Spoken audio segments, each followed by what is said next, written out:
Central Marcom and Amy's Quilt Room here on WMBS, the Triple I High School Sports Network, and Facebook Live, which is also being brought to you today by the C. Harper Auto Group, Fayette County Recorder of Deeds John Marietta, Uniontown Detailing, the Centers for Rehab Services and Physical Therapist Jim Burns, State Farm Agent Lauren Yeoman, General Dentist Dr. Edward Wietek, First Federal Savings and Loan Association of Greene County, M&R Transit, the Radcliffe Law Firm, the Browns Insurance Group and Agent David Hughes, Potter's Bar and Grill, the WVU Medicine Uniontown Hospital, Ted Sova and Son Body and Fender Repair, Shop and Save, Walnut Hill, Uniontown, the Somerset Trust Company, the Catholic War Veterans Post 1669 in Hopwood, NovaCare Rehabilitation, Jimmy John's in Uniontown, Davis & Davis Attorneys at Law, Peachin's Pharmacy, KC Sports Cafe, M&R Transit, Ford of Uniontown, and by Mama Ruka's Pizza Shop.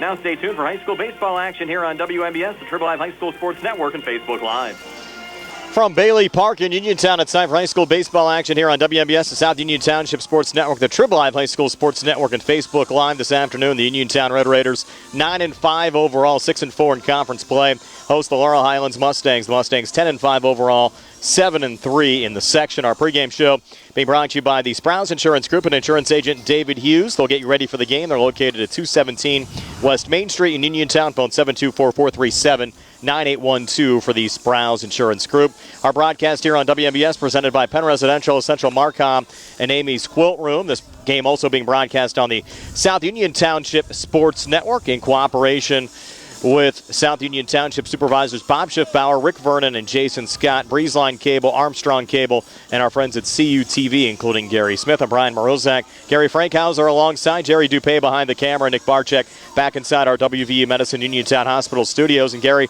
both Laurel Highlands and Uniontown have locked up WPIAL playoff berths. They're now playing for playoff seeding.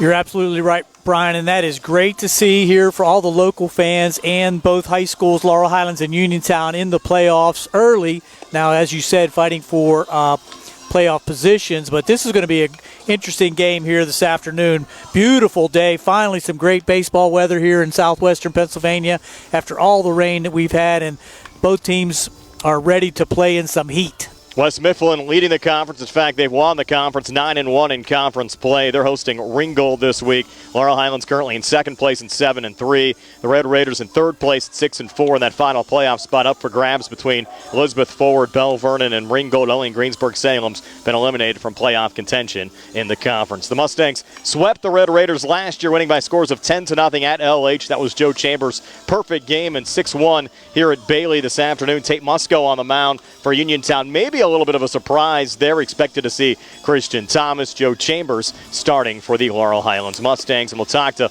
Brad Yeoman and Kenny Musco right after this when the Browns Insurance Group pregame show continues.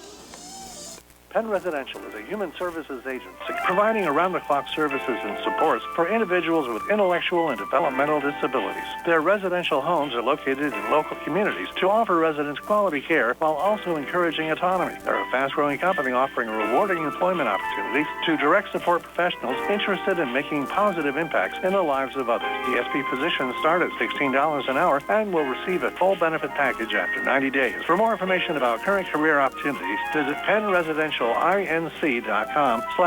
Marketing communications is an essential part of every business, but identifying an effective marketing strategy can be tricky. If you're interested in growing your business but unsure of where to start, contact Central Marcom to begin the discussion. From business and product naming to logo design, website development, and social media, Central Marcom collaborates with local startups and existing businesses to maximize customer reach. Learn more about the Central Marcom capabilities and view their portfolio at EssentialMarcom.com. That's EssentialMarcom.com, or by contacting Dana at EssentialMarcom.com. Going on now at Quilt Chevrolet. Our customers can drive away in a new 2022 Chevy Equinox for only $223 a month. First payment and security deposit waived. Stop in for a test drive or visit CHarperChevy.com.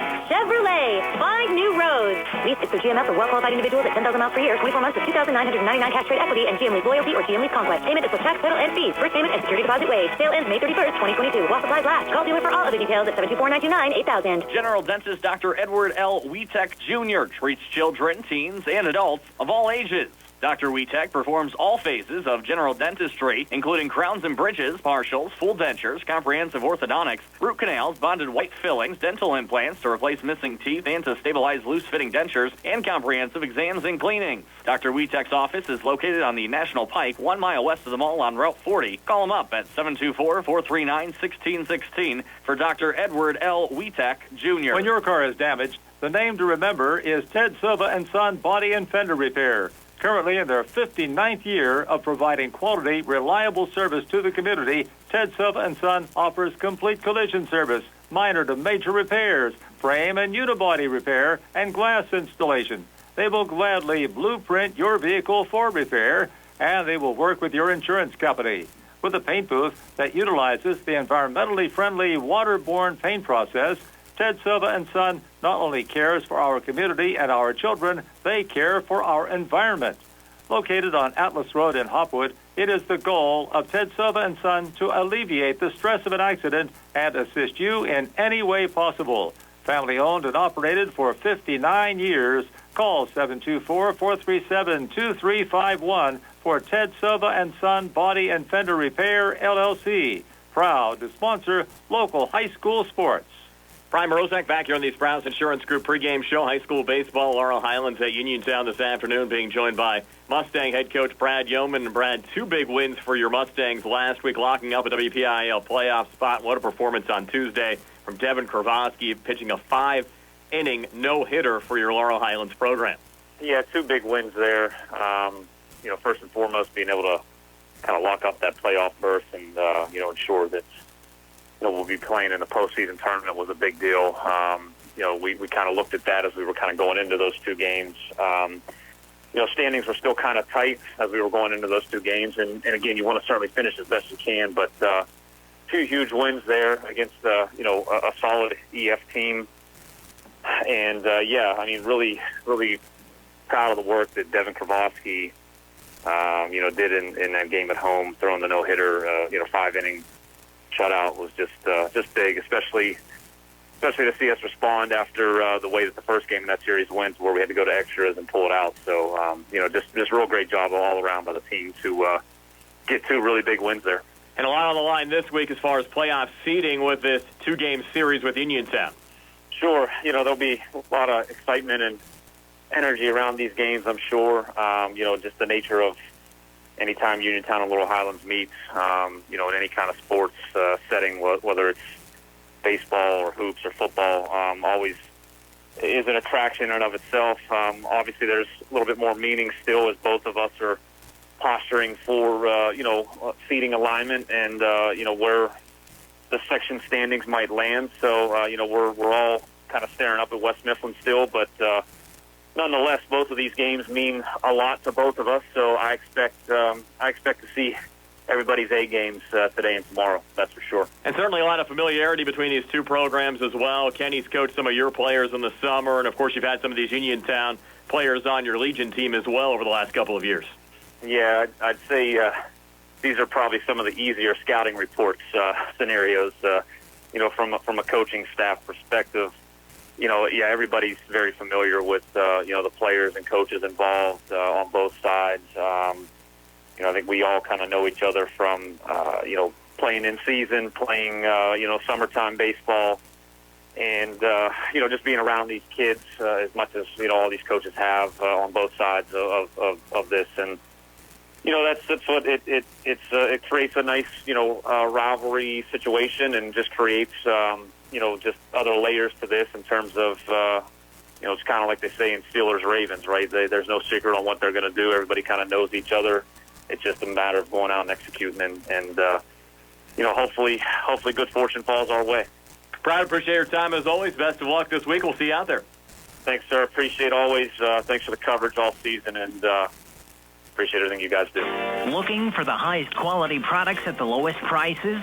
Shop and save on Walnut Hill and Uniontown has the widest selection of brands and the freshest offerings around. They specialize in your family's grocery needs.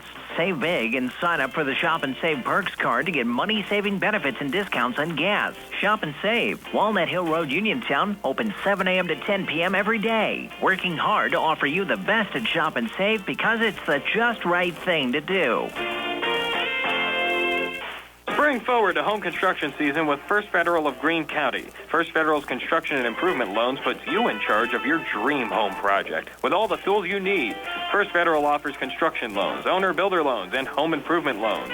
With offices in Fayette, Greene, and Washington counties, your loan stays here. Visit with a First Federal loan officer today or apply online at firstfederalofgreene.com. First Federal Savings and Loan Association of Greene County. Member FDIC, Equal Housing Lender, NMLS number 458729. Back now with Uniontown head coach Kenny Musco. The Red Raiders hosting Laurel Highlands High School baseball here on WMBS and the WPIAL High School Sports Network. And Kenny, quite an accomplishment. Your Red Raiders clinching a WPIAL playoff spot for the first time since 2014.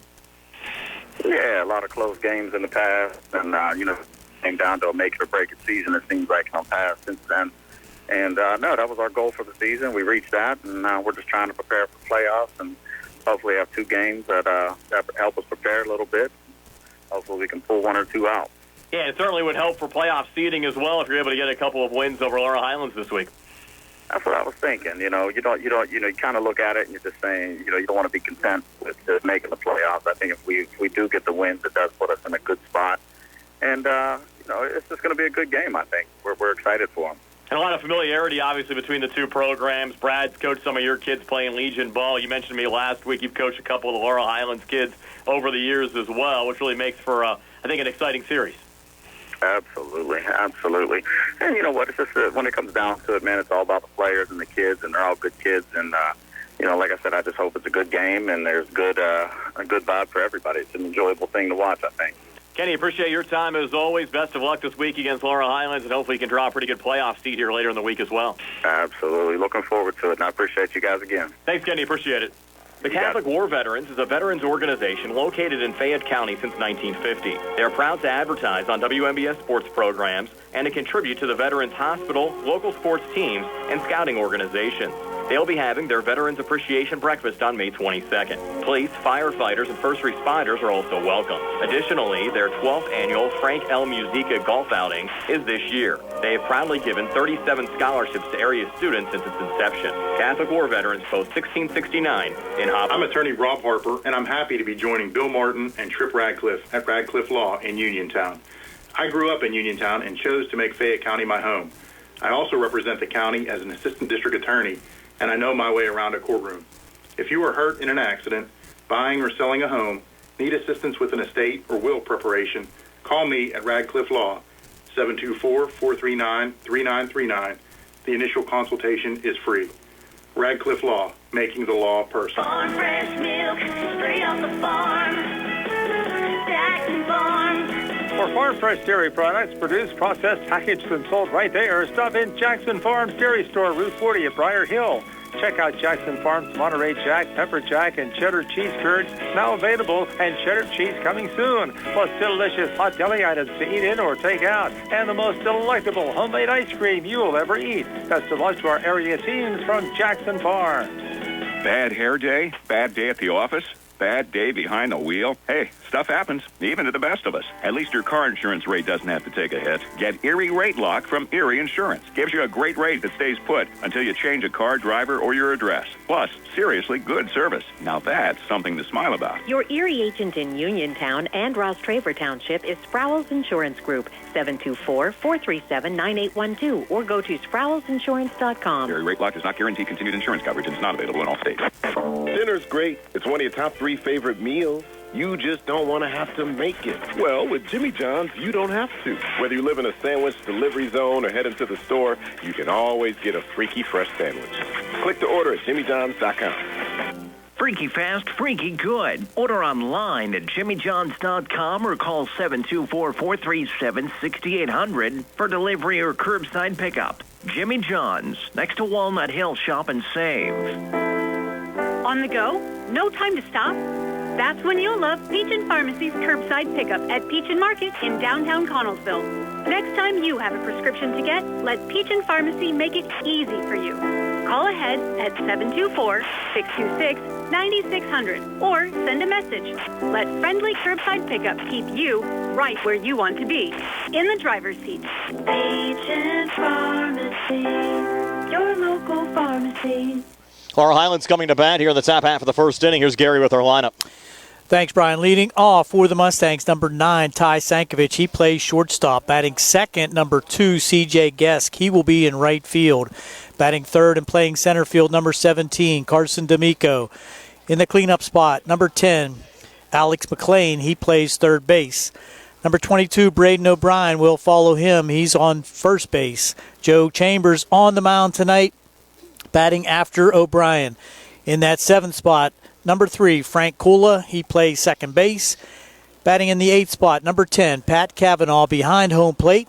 And rounding out the Mustang lineup, number 5, Braden McKnight. He will be in left field this afternoon. Defensively for Uniontown, they'll have Tanner Uphold out in left, Tyler Hawkins center, and Eric Odeman right around the horn. Christian Thomas playing third, Hunter Chukchek playing short, Austin Grego playing second, Clay Dean playing first, Colton Sparks catching. You might ask, with both Thomas and Chukchek in the field, who's pitching? Well, it's Tate Musco. We saw him pitch well against Mount Pleasant a week ago Friday. He's 1-0 on the season. This is his 6th appearance. He's worked 18 innings, given up 10 hits, 9 runs, 8 of them earned, struck out 20, walked 11, and has a 4.30 ERA. So Coach Musco rolling the dice a little bit. Thomas has been stellar all season long. We'll likely see him tomorrow. But his son Tate pitched well the last time we saw him against Mount Pleasant. He's going to get the start here in a big rivalry game against Laurel Highlands. Well, you might see some pitching by staff here also, too, Brian. And the Mustangs might be in the same ballpark, too. You don't want to really wear your guys out coming into the playoffs. But this is a big matchup between Laurel Highlands and Uniontown, the crosstown rivals, and they both certainly want to get the bragging rights here in Uniontown. And nice to see both of these schools peaking at the right time. They both swept conference series last week. Laurel Highlands defeating Elizabeth Forward. They got the no-hitter on Tuesday from Devin Kravosky, and Uniontown swept Ringgold last week as well.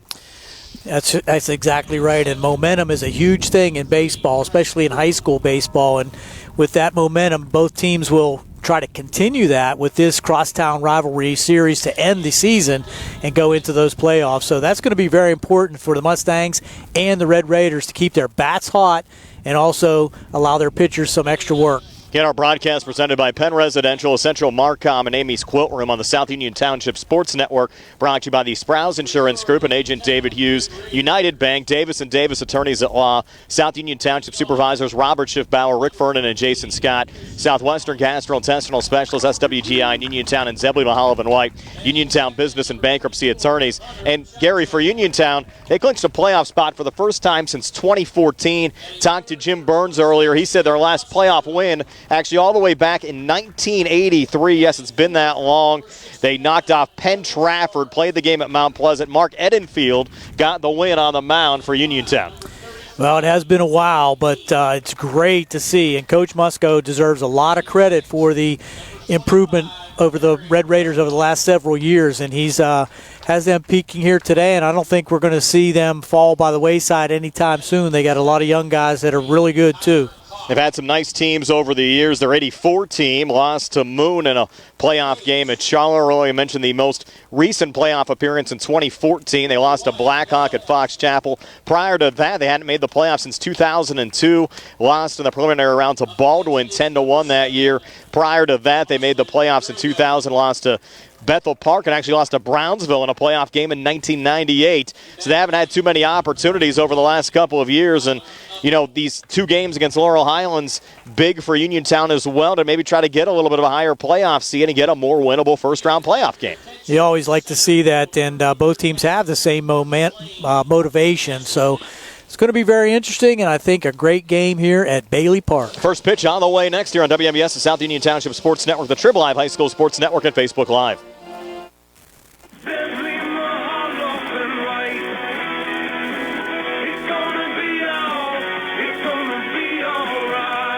Understanding the complicated tax laws when it comes to estates can be extremely stressful. Dealing with a loved one's estate after they pass can be one of the most challenging tasks for a family in a time of need. Hi, this is Attorney Dan White of Zebley Mahalav and White. I'm here to help make that process easier. Our firm can help you and your family create and review wills and estates to make sure when the time comes to settle your assets, it will not be stressful because you have a plan. Don't put yourself through unneeded stress settling an estate or worrying about things you don't need to worry about. Call our office and we can help. Zebley Mahalav Mahalavan White. Call us at 724-439-9200 or visit us online at zeblaw.com.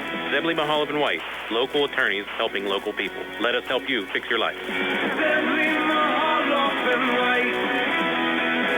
It's gonna be all right. Going on now at 2 Upper Chevrolet. Our customers can drive away in a new 2022 Chevy Equinox for only $223 a month. First payment and security deposit waived. Stop in for a test drive or visit charperchevy.com. Chevrolet, find new roads. Lease it through GMF for well-qualified individuals at 10,000 miles per year, 24 months with $2,999 cash trade equity and GM Lease Loyalty or GM Lease Conquest. Payment is with tax, title, and fees. First payment and security deposit waived. Sale ends May 31st, 2022. While supplies last. Call dealer for all other details at 724-929-8000. Penn Residential is a fast-growing human services agency serving individuals with intellectual and developmental disabilities. They are currently seeking full-time and part-time direct support professionals to provide direct care and support at our residential homes. Their DSPs partners with adults and children, and their circles of support help them achieve independence, growth, and happiness through high-quality, creative services. Candidates must possess good communication skills, have a valid state driver's license, clean driving record over the past 3 years, and have reliable transportation. At Penn Residential, DSP positions start at $16 an hour, and you'll receive full benefit package after 90 days. Penn Residential is a licensed and qualified provider under Pennsylvania's DPW's Office of Developmental Programs. Our homes serve residents in Fayette, Washington, and Westmoreland counties in southwestern Pennsylvania. For more information about current career opportunities, visit PennResidentialInc.com/careers. Penn Residential Inc. is an equal opportunity employer. Just about set to go here at Bailey Park as Tate Musco finishing his last couple of warm-up tosses. Ty Sankovic, C.J. Gesk, and Carson D'Amico to get things started for the Mustangs. And those bats have been a little hotter as of late, Gary. Absolutely, especially last week when we saw them handle Elizabeth Forward in 5 innings, 11-0, and especially Ty Sankovic. He saw his average dipping a little bit there in the middle of the season, but he really had the bat moving there against Elizabeth Forward and knocked one a long way out to right field for a home run. Ty now batting .278. Is going to lead things off for the Mustangs today with a homer and 3 RBIs. Junior shortstop for Laurel Highlands facing the lefty Tate Musco. Again for Tate, 6th appearance on the season, 1-0 record, 4.30 ERA. Big opportunity for the sophomore. First pitch on the way, fastball, called strike from our home plate umpire today, and our crew actually. Bill Schottenheimer calling the balls and strikes. Mark Grant, your base umpire this afternoon. Well, we talked about Musco getting the start, and he's shown some control here early, and it might be the situation where the Mustangs have a few left-handers in the starting lineup, and they wanted the left-handed pitcher to face those left-handed batters for the Mustangs. Couple of quick strikes to get things going for Tate Musco as Ty Sankovic behind 0-2, and the 0-2 pitch on the way, and Ty hits this one high in the air to left field. Tanner Uphold getting under it for Uniontown. He'll make the catch for the first out of the inning. And likely, Gary, tomorrow for Laurel Highlands, we'll see a lefty in Devin Kurvosky. Absolutely, and he had that 5-inning no-hitter last Tuesday against Elizabeth Forward and really showed that he has the ability to spot those pitches. Now C.J. Guest coming to bat here for Laurel Highlands, junior right fielder, batting .286 with 5 RBIs. Nice to see both Laurel Highlands and Uniontown getting some arm options here late in the season. Of course, you have Christian Thomas, Hunter Chuck as well on the Uniontown side. First pitch here to CJ, a little high for ball 1. And Thomas, Chuck, and Musco, a good 3-person combination. Of course, you have Braden O'Brien on the Laurel Highlands side as well, along with Joe Chambers, who's on the mound today. And Devin Kurvosky will likely start tomorrow. 1-0 pitch called strike to even things up at 1-1 now to CJ Gesk. Wind blowing a little right to left right now. Bright sunshine. Game time temperature around 70 degrees. And Tate has thrown nothing but strikes yet. 1-1 on the way. That's a called ball. Take us to 2-1. Wind blowing some of your pages around there, Gary, too. Got to duct tape everything down here today. Had to send Frank Cole on a scavenger hunt. Pick those up. 2-1 on the way. A little high. 3-1 now to C.J. Gesk from Tate Musco. The weather actually looks good most of the week. Actually aren't expected to see any more rain until Saturday. Not a cloud in the sky here today. Haven't been able to say that much this year. 3-1 on the way, and that one A late called strike. CJ was on his way to first. Yes. That'll make things full now. 3-2.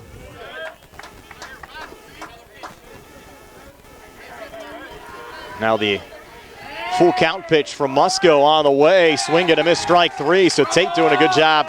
Work his way back and get the strikeout of C.J. Gesk for the second out of the top half of the first inning.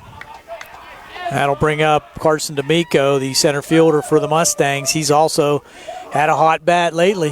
Batting .396, has homered once and driven in 11 runs. Senior center fielder for the Mustangs. Carson now will step in. Tate will wind and fire the first pitch here to Carson. Called strike 0-1. Crowd still filtering in, but the bleachers are filling up quickly here, Brian. We got the sunshine over here where we're at, the shade on the Mustang dugout side. Always seem to get a big crowd anytime Laurel Highlands and Uniontown get together, no matter the sport. That pitch from Tate missing there. Good velocity so far for Tate. Certainly a solid option on the mound for Uniontown, as you mentioned, being the lefty as well in the rotation. Create some favorable matchups there for Uniontown. That pitch just missing to Carson.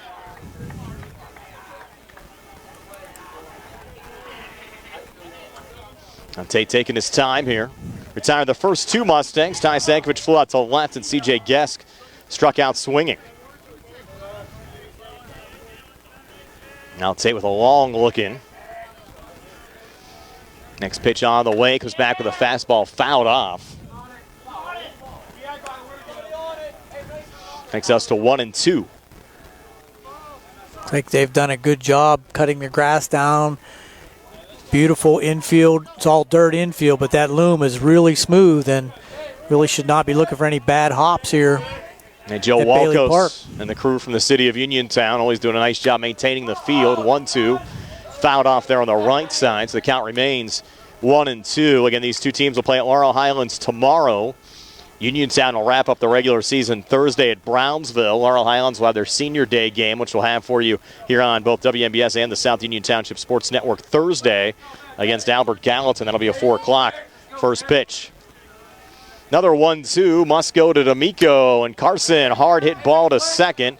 Grego knocking it down, throw over to first to Clay Dean to retire D'Amico. 4-3 for the third out of the inning. So the Mustangs retired 1-2-3 here in the top of the first. We'll go to the bottom of the first. Scoreless here on the C.R. Brana Group High School Sports Day broadcast presented by Penn Residential, Essential Marcom, and Amy's Quilt Room. Just as your local State Farm agent combines good neighbor service with surprisingly great rates, you can combine your home and auto. And guess what you'll get? That's right, good neighbor service with surprisingly great rates. In fact, State Farm agent Lauren Yeoman is your go-to agent in Uniontown for the service you deserve at the price you want. So try to combine home and auto today. State Farm agent Lauren Yeoman will help you mix and match things perfectly.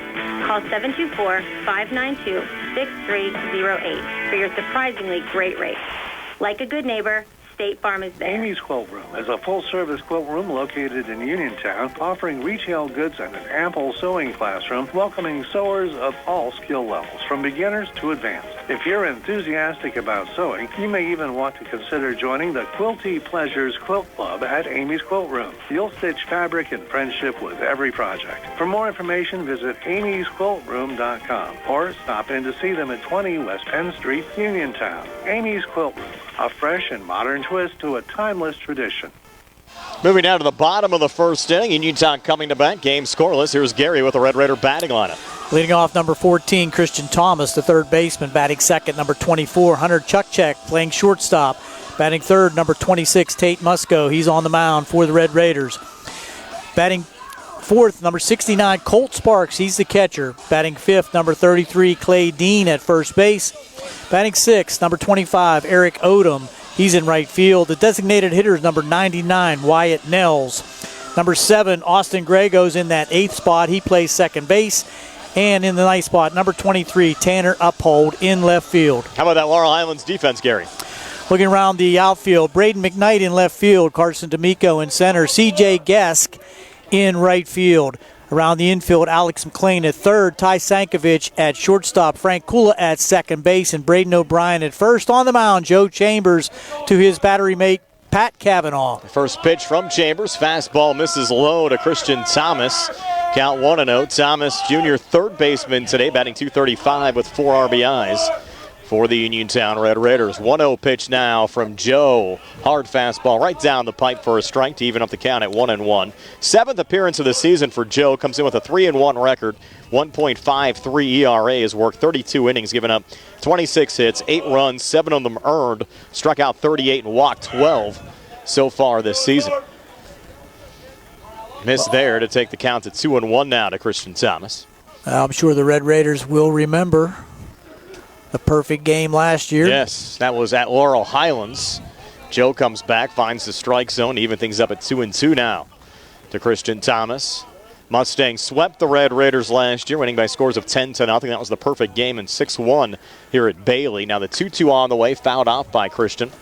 Count remains 2-2. It's Thomas, Chuck, and Musco here in the bottom of the first for Uniontown after Tate Musco retired Laurel Highlands 1-2-3 in the top half of the first inning. And Joe getting a fresh baseball. Set now at the 2-2 to Christian Thomas. Breaking ball just nub foul there from Christian. Count remains 2-2. Sharply breaking ball for Joe Chambers on the 2-2 count, remains 2-2. Had a little bit of a nice late dive there on the pitch. Sure did. Now Joe focused again. Wind and fire the 2-2. Another fastball just missed, and we're full of 3-2. Red Raiders making Joe throw some early pitches here on the leadoff batter, Christian Thomas. Now the 3-2. Joe winds and fires again. Another fastball fouled off by Christian. Count remains 3-2. Christian hanging tough in there, getting a piece of those good pitches by Joe Chambers. The Red Raiders' bats have gotten going a little bit as well. Their team batting average was hovering in the 160-170 range. Now back around 230 as Thomas chops that one right back to Joe Chambers, who throws over to first to Braden O'Brien to retire Thomas 1-3 for the first out of this bottom half of the first inning. 9-pitch at bat there for Christian Thomas, so good at bat. Now Hunter Chuck coming to the plate. He's batting .245 with 10 RBIs. Senior shortstop. He's one of 3 Red Raider seniors. So a good squad coming back next year as well. First pitch to Chuck. First pitch swing, ground ball right to Braden O'Brien. Steps on the first base bag to make the put out 3 unassisted for the second out of this bottom half of the first inning. Then I'll bring up Tate Musco. Sophomore getting the start on the mound today, batting .237, has driven in 7 runs so far this year. Batting from the left side. Against the righty Joe Chambers. Mustangs in the away blues, red numbers, gray pants here today. Uniontown the home whites, maroon numbers, little black trim. First pitch outside from Chambers to Musco. Of course, so much familiarity exists between these two programs. Of course, you have Brad Yeoman, who's the Uniontown Legion coach, has coached a lot of these Uniontown kids in the summer, and Kenny Musco has coached a number of travel teams as well over the years. He's had a lot of the Mustangs on his roster. Another ground ball to first, and O'Brien makes the second straight put out, 3 unassisted to retire Musco. So 1, 2, 3 go the Red Raiders in the bottom half of the first inning. After an inning, we're scoreless from Bailey Park here on the CR Parada Group High School Sports Day broadcast presented by Penn Residential, Essential Marcom, and Amy's Quilt Room. Spring forward to home construction season with First Federal of Greene County. First Federal's construction and improvement loans puts you in charge of your dream home project with all the tools you need. First Federal offers construction loans, owner-builder loans, and home improvement loans. With offices in Fayette, Greene, and Washington counties, your loan stays here. Visit with a First Federal loan officer today or apply online at firstfederalofgreene.com. First Federal Savings and Loan Association of Greene County. Member FDIC, Equal Housing Lender, NMLS number 458729. Bad hair day? Bad day at the office? Bad day behind the wheel? Hey, stuff happens, even to the best of us. At least your car insurance rate doesn't have to take a hit. Get Erie Rate Lock from Erie Insurance. Gives you a great rate that stays put until you change a car, driver, or your address. Plus, seriously good service. Now that's something to smile about. Your Erie agent in Uniontown and Ross Traver Township is Sprowell's Insurance Group, 724-437-9812, or go to sprowellsinsurance.com. Erie Rate Lock does not guarantee continued insurance coverage and is not available in all states. Uniontown Detailing offers an all-inclusive auto care experience. Services include full auto detailing, professional ceramic coatings, window tinting, undercoating, paintless dent repair, and more. Uniontown Detailing has moved to a new location on 255 South Mount Vernon Avenue in Uniontown. Stop by and check them out today. Best of luck this season to all local teams from Uniontown Detailing. We're ready for the top half of the second inning. Due up for the Mustangs, Alex McLean, Braden O'Brien, and Joe Chambers to face Tate Musco. 15 pitches for Tate in the first inning. 1-2-3 inning for Tate. McLean with a big rip, and he has a power, Brian. Fouls off that first pitch, coming in with a .360 average, 13 RBIs for the senior, playing third base today for Brad Yeoman's squad. And now Tate's going to get a fresh baseball from Mr. Schottenheimer, our home plate umpire. Said he's a distant cousin of Marty. Yeah, I'm not sure why he went out to the mound, though. Just toss it back. Maybe he doesn't have a good arm. Warning on a spitball, maybe. Yeah.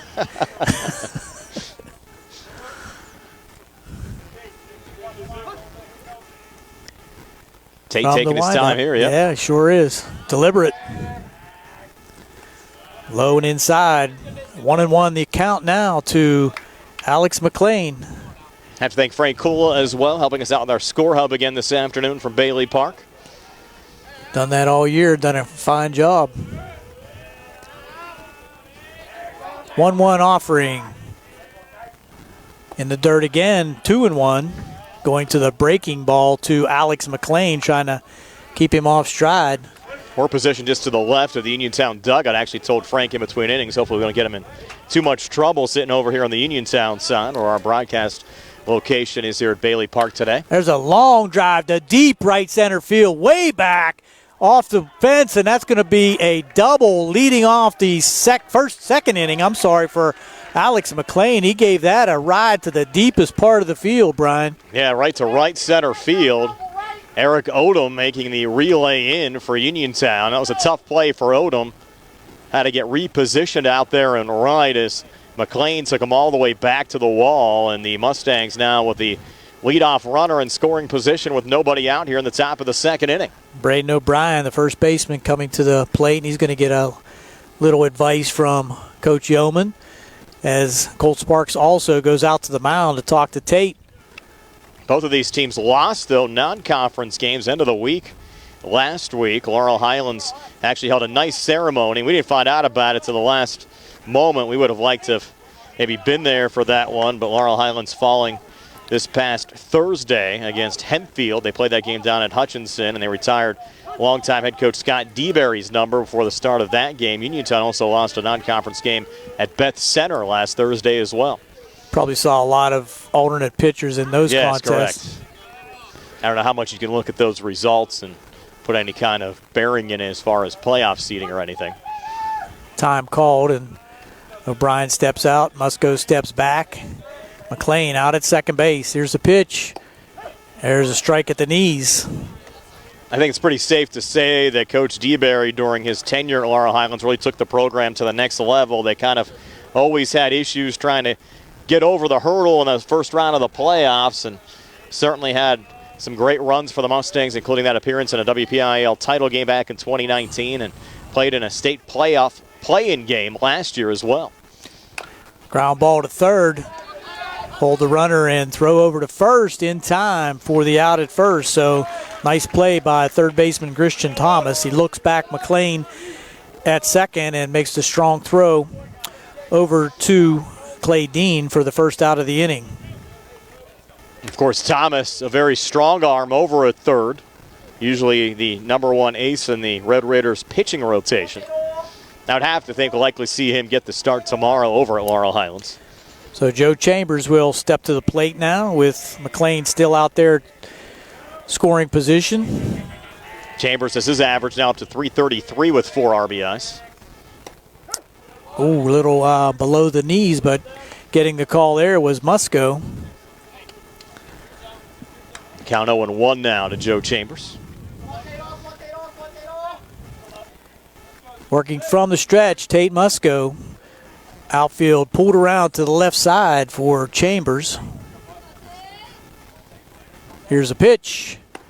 Strike 2 called, 0-2. Fastball about letter high that time, so going low and high is Tate Musco for the 0-2 count. These two schools will find out their playoff fates Friday. Playoff pairings will come out 2 o'clock on Friday afternoon. Chambers got to go into the protection mode here. Get that ball in play somewhere. There's a foul off to the right side, so Joe doing just that, trying to push that ball to the right side. Baseball playoffs last year started the Wednesday after they were released, after the pairings were released. Not sure if that's going to hold true again this year. You never know with the WPIAL playoff committee. Still 0-2 to Joe Chambers.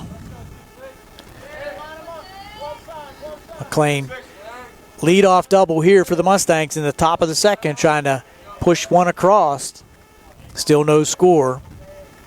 Here's a pitch. That's high and outside, so trying to get Joe to chase a little bit that time. Tate goes out of the strike zone. I mentioned the only team in Section 3 and 4A eliminated from postseason contention is Greensburg-Salem, and they've actually played all of their remaining conference games. They're at 4-8, currently sit in 5th place, but just because of the way the results are going to end up falling, they have no way of making it into the playoffs. Bell Vernon at Elizabeth Ford. If the Leps get a sweep over the Warriors, they'd get in. Elizabeth Ford would clinch a playoff spot with 1 win over Bell Vernon in that series. Warriors host the Leopards today in Ringgold at West Mifflin. Ringgold needs a couple of wins and some help over West Mifflin to get in. That's going to be a tall task as well for the Rams. 1-2 pitch was high and outside, so 2-2 now to Joe Chambers. Sparks giving the signals to Musco. Here's a pitch. Another foul off to the right side. That's way up onto Charles Street. Those foul balls, Gary, much harder to retrieve this portion of the season than they were maybe a couple of weeks ago now, with all the trees and brush now grown up. Those balls aren't as easy to spot on that hill on the right side. Freshman duty. Yes. I'll be busy all afternoon down here at Bailey. Time called by Joe as he steps out. Shade coming in across home plate now. Not sure that will be in effect for the batter's eye, which is really a good batter's eye here at Bailey Park. Here's a pitch inside for ball 3. So after 0-2, the count runs full. Now, wind's been shifting as well. Started out right to left, and now actually blowing in a little bit. Shifted for a moment right to left after going left to right, and this has been going all over the place this day. Tornado warnings. Yes. Not as bad as some of the winds we've seen down at Hutchinson, though, over the years. Coming in off the lake. Yes. Here's the 3-2 pitch from Tate Musco to Joe Chambers. And fouled it back again. Joe not taking any chances. That ball could have been low, but good idea by Joe to take a whack at it. Net kept that one in play. Making him throw more pitches. Appreciate all the folks watching on our live stream as well. Bobby Ruggieri checking in. Big Mustang supporter. So very deliberate now. Tate Musco taking his time. 3-2 pitch once again. Here it is. Swing and a miss. Strike 3. So big strikeout there by Tate Musco to get the second out of the inning without allowing the leadoff double of Alex McLean to advance. Second strikeout of the game for Musco. Now has 22 strikeouts to go against 11 walks so far this season, with Frank Kula coming to the plate. Frank, a good contact hitter, so let's see if he can find a hole somewhere to move McLean around. Game still scoreless as we work here on the top of the second. First pitch on the outside corner for strike 1. The Pat Cavanaugh behind Kula in the Mustang batting lineup. Kula coming in with a .250 average, has homered once and driven in 7 runs so far this season. Junior second baseman. Batting from the left side. He's shown some power this year also. Lefty versus lefty matchup. There's a pop-up. That's over here towards us. And right behind Jerry onto the Little League field. Worried Jerry a little bit there. So at 0-2 count now to Frank Kula.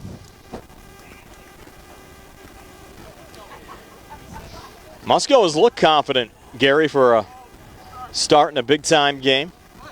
Sure has, and he's throwing some nice pitches. Been pretty good control here so far also. 0-2 pitch. There's a looper into right field, and that's going to be tracked down in right center by the center fielder, Tyler Hawk. So Frank gave it a ride, but it was right at the center fielder, Tyler Hawk. So that'll end the inning with the Mustangs failing to score. We're still scoreless going to the bottom of the second here on the C. Harper Sports Day, sponsored by Penn Residential, Central Marcom, and Amy's Quilt Room. Fayette County Recorder of Deeds John Marietta would like to wish the Laurel Highlands Mustangs, the Uniontown Red Raiders, and all of our local high school baseball teams the best of luck this season and invite you to listen to his show every Tuesday at 3:15 here on WMBS. Penn Residential is a human services agency providing around-the-clock services and supports for individuals with intellectual and developmental disabilities. Their residential homes are located in local communities to offer residents quality care while also encouraging autonomy. They're a fast-growing company offering rewarding employment opportunities to direct support professionals interested in making positive impacts in the lives of others. DSP positions start at $16 an hour and will receive a full benefit package after 90 days. For more information about current career opportunities, visit PennResidentialInc.com/careers. Attorneys from all over the state and nation advertise in southwestern Pennsylvania for personal injury and workers' comp cases. But most of them send their assistants to do the legwork. You might not even meet your attorney until your first hearing. We're local attorneys, Davis & Davis. We meet directly with our clients, including free consultation, and there are no fees until you receive money on your case. If you've been injured, call Davis & Davis, representing you and your neighbors yesterday, today, and tomorrow. Phone 724-437-2799. Back here at Bailey Park, here's Gary as we head to the bottom of the second. Thanks, Brian. On WMBS Radio, WMBS Facebook Live, Laurel Highlands School District Facebook Live, South Union Township Sports Facebook Live, Trib Live. We're live worldwide. Now, a lot of outlets here today. Game scoreless, bottom of the second. Red Raiders with Sparks, Dean, and Odom coming to the plate. Colt Sparks now looks at a curveball in there for a strike. Sparks coming in with a .326 average, has homered once and driven in 14 runs so far this season. Senior catcher for the Red Raiders. Here's the 0-1 from Joe in the dirt. Good pitch, trying to make Colt take a cut at a bad pitch, so 1-1. Red Raiders retired 1-2-3 in the bottom half of the first inning. Christian Thomas grounded out right back to Joe Chambers on a couple of 3 unassisted plays from Braden O'Brien over at first. Retiring Hunter Chuck and Tate Musco. Kind of gives you an idea that Joe's velocity is pretty good with those ground balls to first base, and that one's high for 2 balls and 1 strike. Joe picked up a no decision last Monday against Elizabeth Forward. Mustangs got an extra inning win a week ago Monday. There's a strike at the knees. 2-2. Mustangs were actually leading 3-1 when Joe hit the pitch limit of 100 pitches in the 6th inning. Had to come out. Here's the pitch. Curveball high. Runs the count full, 3-2.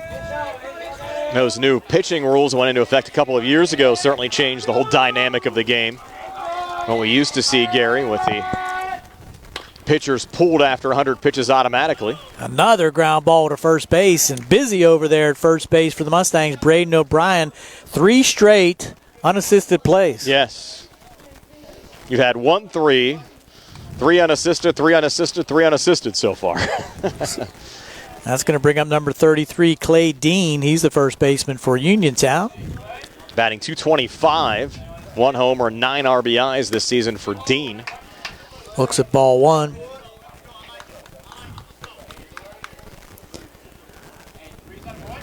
Working from the windup, Joe Chambers rocks and deals. That's low and outside for 2-0. You have to like what you've seen from the Mustang pitchers, especially as of late. You look at that performance from Kravosky on Tuesday against Elizabeth Forward as well, and you couple what we've seen from the lefty and what Joe's thrown as well this year, really gives the Mustangs, I think, a good opportunity to make another run this year. And Laurel Highlands has shown over the years that the seedings really don't matter too much in the baseball playoffs. 3-0. That ball was high and inside. So 3-0 pitch. Strike at the letters that time. You'll likely see a 12-team field in 4A unless you get some ties for 4th place. And sometimes if you have that bye, you can get that rust to accumulate a little bit. And doesn't always work out well. Swing and a miss for strike 2. So after 3-0 count now full. Second batter of the inning for the Red Raiders, Clay Dean. You'll likely see preliminary round and first round games played next week, and then the quarters and semis played back-to-back like we've seen in previous years. So Clay looks at a high one inside for a walk, so the first base runner for the Red Raiders is by way of a free pass. No perfect game this year for Joe against Uniontown. That's going to bring up Eric Odom, the right fielder, senior captain for the Red Raiders. Batting .205 with 4 RBIs in right field today. First time that Joe will have to go from the stretch. Coming up even with the bag at third base is McLean. There's a fastball in the outside corner for a strike. Joe's uncle Mook is here today, along with his grandfather, of course, Laurel Highlands Athletic Director Mark John. I don't think either of them miss any games. No. Especially when Joe's on the mound. Yes. There's a bunt right up the first base side. Joe's only play is to first. And covering over there is the first baseman, Braden O'Brien. So a sacrifice completed there by Eric Odom. Little small ball for the Red Raiders. Moves Clay Dean up to scoring position with 2 outs. Good opportunity here for Wyatt Nails, the designated hitter, coming in with a .217 average and 4 RBIs. Maybe to drive in Dean here for Uniontown. So your designated hitter is in the game because he can hit. So you had a pinch runner here for Dean. We've seen Coach Musco use these pinch runners a lot this season. It'll be Aiden Martin to run. With the re-entry rule in high school baseball, it's really kind of crazy not to do that, to get the speed out there that you can use. As long as those base runners you have going out, Gary, are alert to what's going on. Well, I know that's one of your pet peeves. Yeah. But as long as the guys are in the game, I have no problem with it. And Uniontown's guys they've used really have not had issues this year. They've been effective when they've come in. And Coach Moscow, again, has used the pinch runners a lot this year. And also keeps the guys in the bench, I think, involved because they know more likely than not they're going to get an opportunity in the game.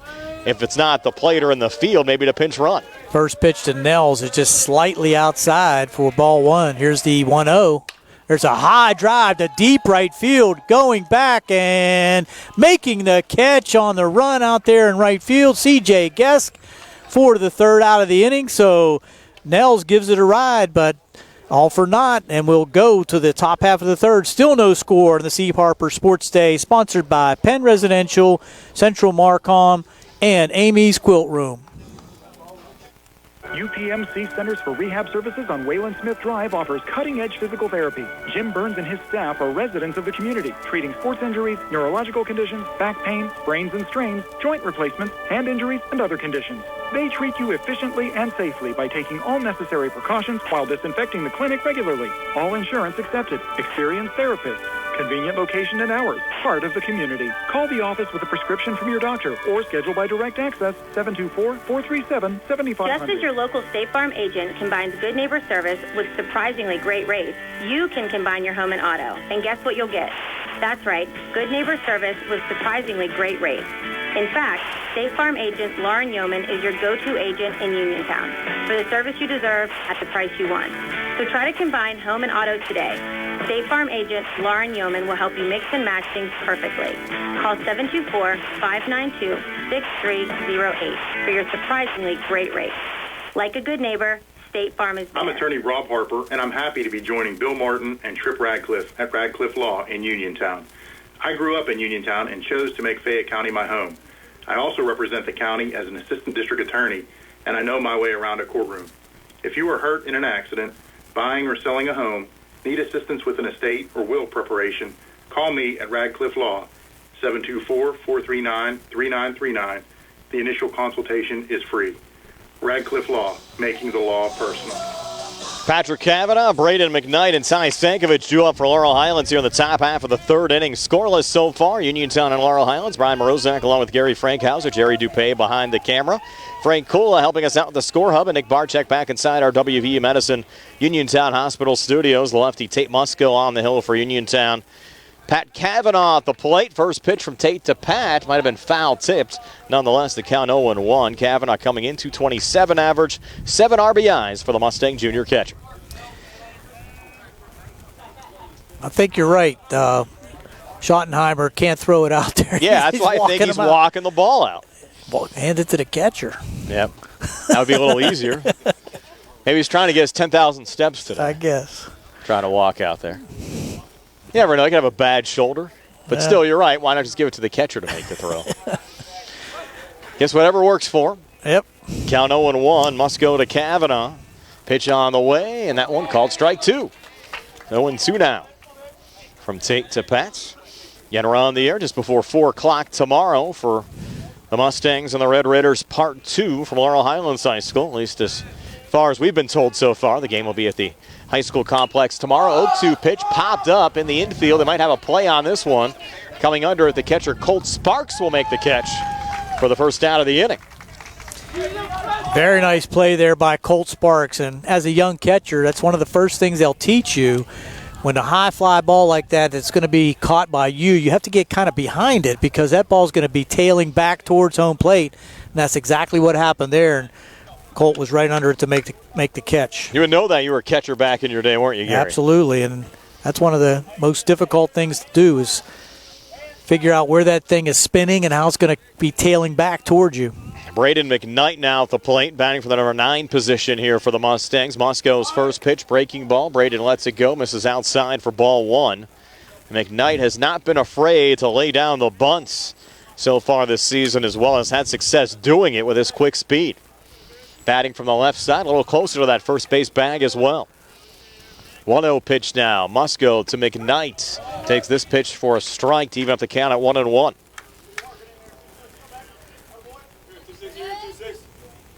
One out, top of the third.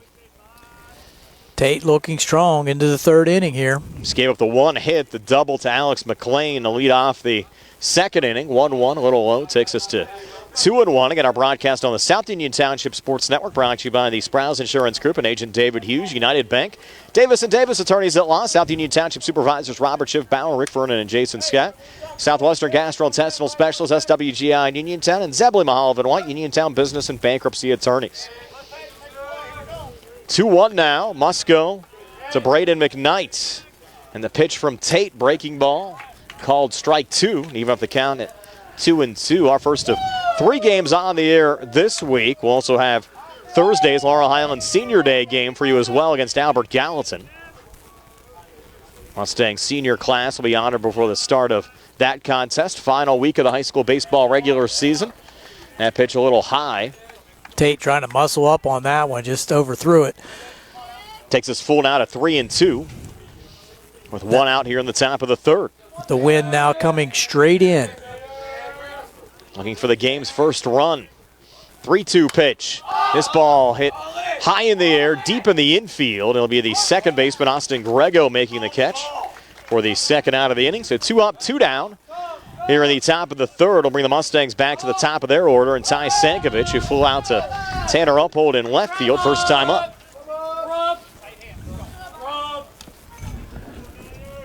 And Ty homered last Tuesday, the Mustangs' home contest against Elizabeth Forward. Really put a charge into one out to the right field fence up at Laurel Highlands. First pitch from Tate to Sank, misses for ball 1. And so far, Tate making his dad Kenny look pretty good on the decision to start him here today.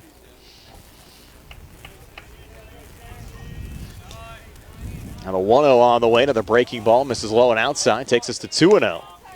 And we saw a Tate and Uniontown Senior Day game against Mount Pleasant get the start on the mound, picked up the win against the Vikings a week ago Friday. Game we had for you here on WMBS. 2-0 on the way, fouled back by Sank, takes us to 2-1. Again, he's young, only a sophomore. Bright future ahead. His grandfather, by the way, Gary, not sure if you know this, Bill Jackson from Jackson Farms Dairy Store. I do. Also the organizer of the Fayette County Fair. Excellent guy, Bill. Known him for several years. 2-1 on the way. That ball dipping low and outside takes us to 3-1. Just gave me a hankering for some Jackson Farm ice cream. Yes, how about that?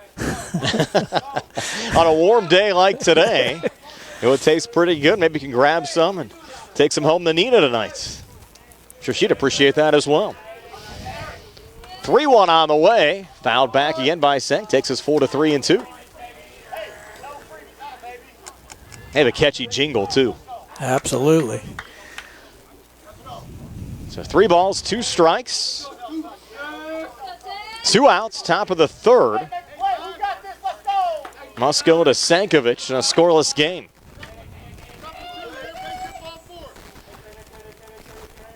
(3-2) pitch, low for ball 4, and Laurel Highlands a base runner. Here with 2 outs in the top of the third. Second base runner for the Mustangs, and that's going to bring up C.J. Gesk. Swang through one for the strikeout back in the first inning, but had some nice cuts. One of 2 strikeout victims of Musco so far in this game, coming in with a .286 average and 5 RBIs. Playing right field here today. Now you have Tate on the mound. Have a clean look over at Sank at first base. First pitch here to CJ. A little low for ball 1. So unofficially, I have him at 48 pitches. Mustangs have made him work so far. Had some long counts. Still short of the midway point of this game. That pitch, a late called strike there on CJ.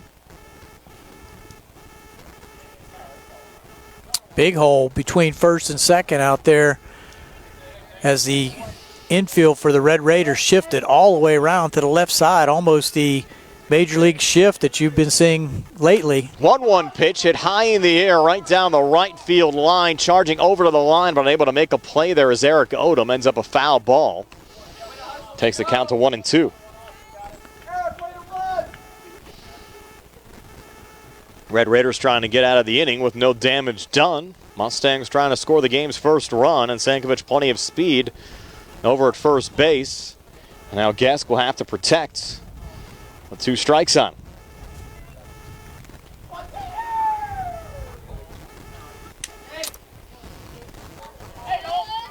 One ball, 2 strikes. Musco on the mound, working from the stretch. Now we'll send it over on first base side. Clay Dean putting the tag on, but back safely over at first is Senk. His father telling him to get back. Yes, who's the first base coach. 1-2 again. Must go to Gesk, and CJ another nubber just going foul on the right side. This one over the fence and out of play. Mentioned good crowd down both lines here at Bailey Park this afternoon. Maroon and white down the third base line, red, white, and blue down the first base line. The Red Raiders are soaking up the sun over here. Yes. As we are. We're barely shaded, at least I am a little bit. You're more in the sun than I am at this point of the game. Get a little bit of the dugout protection where I'm located at. Another 2-strike pitch must go to Gesk. This one fouled off. Right back into the fence. Keeps us at 1-2. And 4 o'clock start tomorrow for the Mustangs and the Red Raiders over at Laurel Highlands. This one might not be over by then. No. Mustangs will also play a game on Wednesday this week at Thomas Jefferson. There'll be a 4:30 start. No broadcast, though, on Wednesday for us. Throw over to first. Head first slide back safely there again from Senk. Thomas Jefferson, one of the few fields around the WPIAL without electricity. Despite all the improvements they made over there, they don't have power at their field. That's kind of amazing. Yes. We've done a game or two there over the years. Just had to run power for my car. Swing, get a miss, and that's strike 3 to end the inning. So the third strikeout for Tate Musco, setting down C.J. Guest in the top half of the third, and we're still scoreless going to the bottom of the third. CR Piranha Group High School Sports Day broadcast presented by Penn Residential, Central Marcom, and Amy's Quilt Room. Quilts are full of love in every stitch, but do you know how to make one? Amy's Quilt Room is a full-service quilt shop located in Uniontown, offering retail goods and an ample sewing classroom. The retail shop at Amy's Quilt Room features a variety of high-quality fabrics, notions, patterns, and more.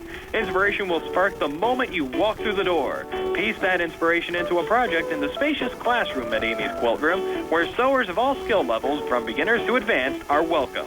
Amy's Quilt Room hosts a rotating calendar of quilting and sewing classes, open sews, embroidery, technique, and specialty classes.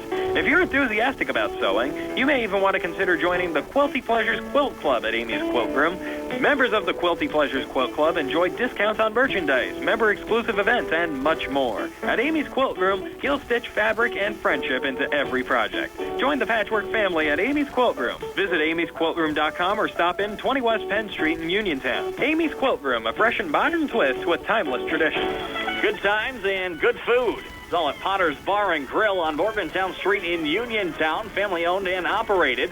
Potter's has been a staple in the Uniontown community since 1950. So get out of the house and make your next night out at Potter's Bar and Grill on Morgantown Street in Uniontown. Call them up at 724-438-9835. That's 724-438-9835. Or visit Potter's on Facebook. We'll see you at Potter's. Austin Grego, Tanner Upfold, and Christian Thomas due up for Uniontown here in the bottom of the third inning. Still scoreless, Red Raiders and the Mustangs.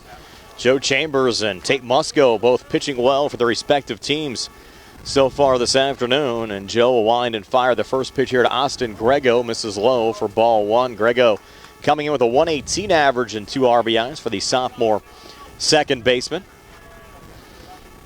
What are the pitch counts at, Gary, at this portion of the game if you have them?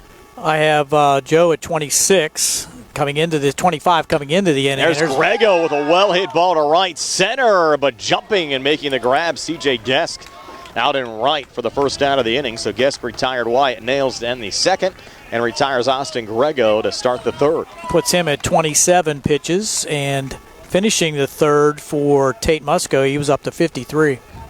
So Chambers in a little better position in the pitch count department than Tate Musco is at this juncture. And you'd have to think you might see Hunter Chukchek in relief if needed. There's a little nubber, and that one's going to go over the head of Tyler Sankovic into left center field. Relay coming in there from Braden McKnight. And that's the first hit of the afternoon for the Uniontown Red Raiders. Tanner Uphold in that ninth spot gets things going for the Red Raiders. And at the top of the order, due up next, Christian Thomas grounded out back to Chambers, first time up.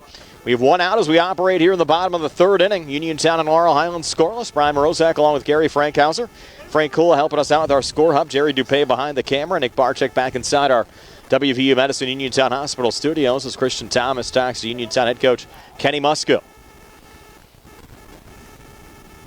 See if we see some action on the base pads for the Red Raiders. Uphold, I believe, has some pretty good speed. Yes, he does. Good contact hitter at the plate in Christian Thomas.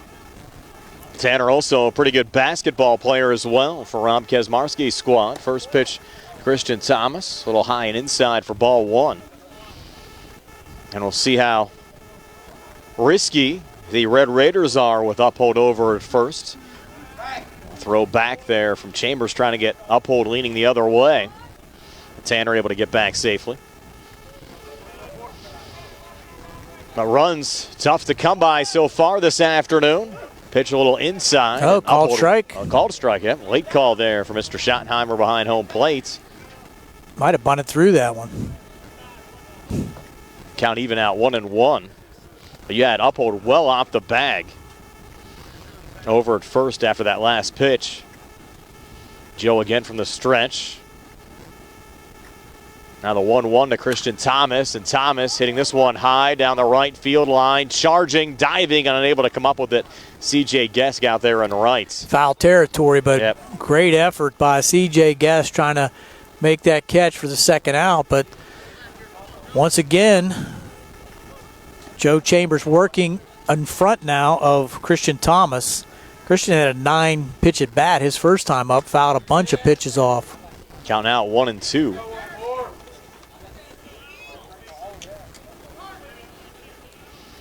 Now Joe looking into Patrick Cavanaugh. Quick throw over to first, and Joe has shown he has a pretty good pickoff move over the years, but head first slide back safely there again from Tanner Upholt.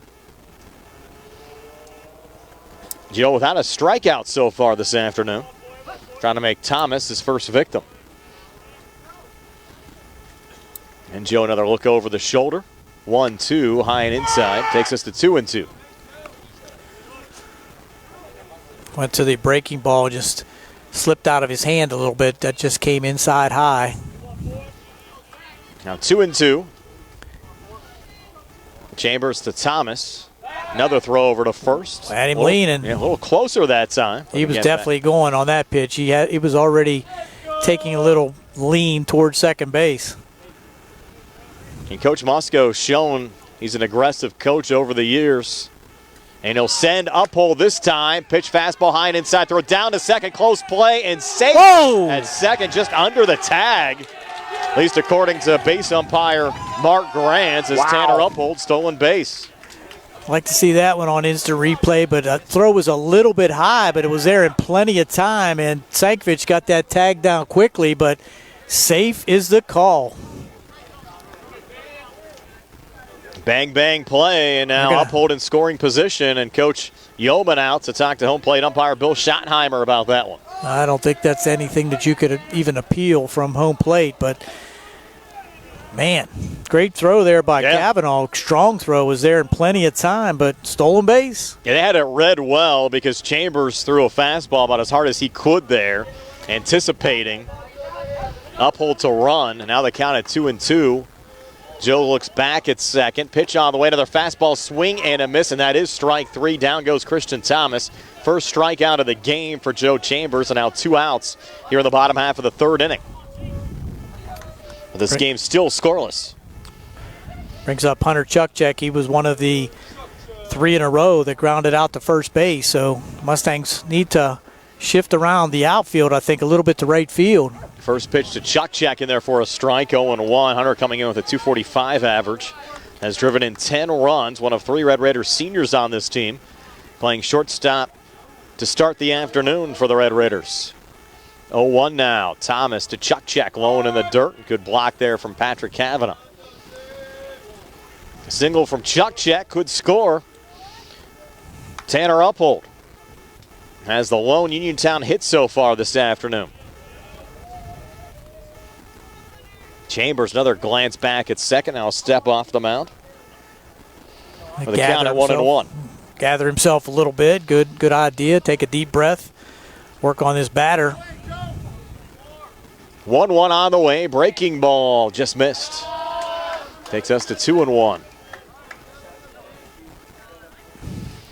Mentioned a couple of times already this year, Gary, but great to see all the renovations they're making down here to Bailey Park as well. New sheepskin trail going in the outfield. Should be ready in a couple of months, and some major renovations planned to the park and the baseball field over the next couple of years as well. Chukchek here, ground ball, tough play. O'Brien with a little body there to knock the ball down, flip it off to Joe Chambers for the 3rd out of the inning. So the Red Raiders end up stranding Tanner Uphold. We're still scoreless after 3. Uniontown and Laurel Highlands on the CR Parada Group High School Sports Day. Broadcast presented by Penn Residential, Central Marcom, and Amy's Quilt Room. Going on now at Arthur Chevrolet. Our customers can drive away in a new 2022 Chevy Equinox for only $223 a month. First payment and security deposit waived. Stop in for a test drive or visit CHarperChevy.com.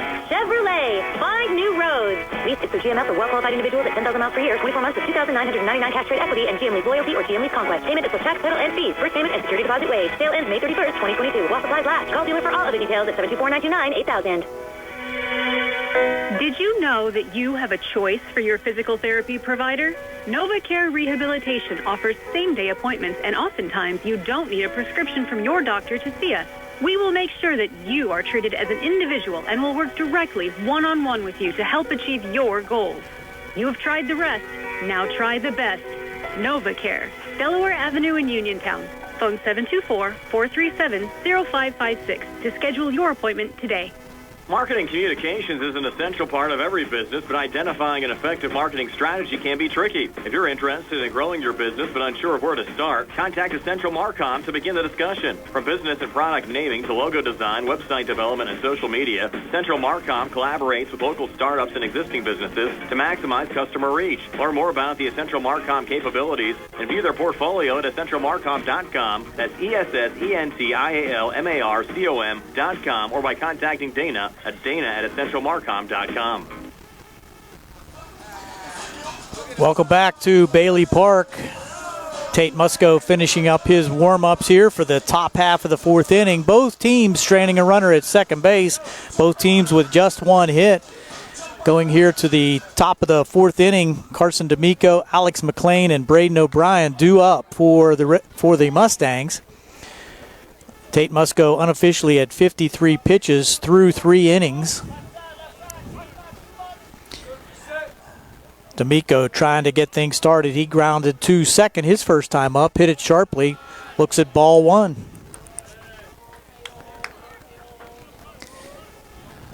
Red Raiders playing straight up all the way around.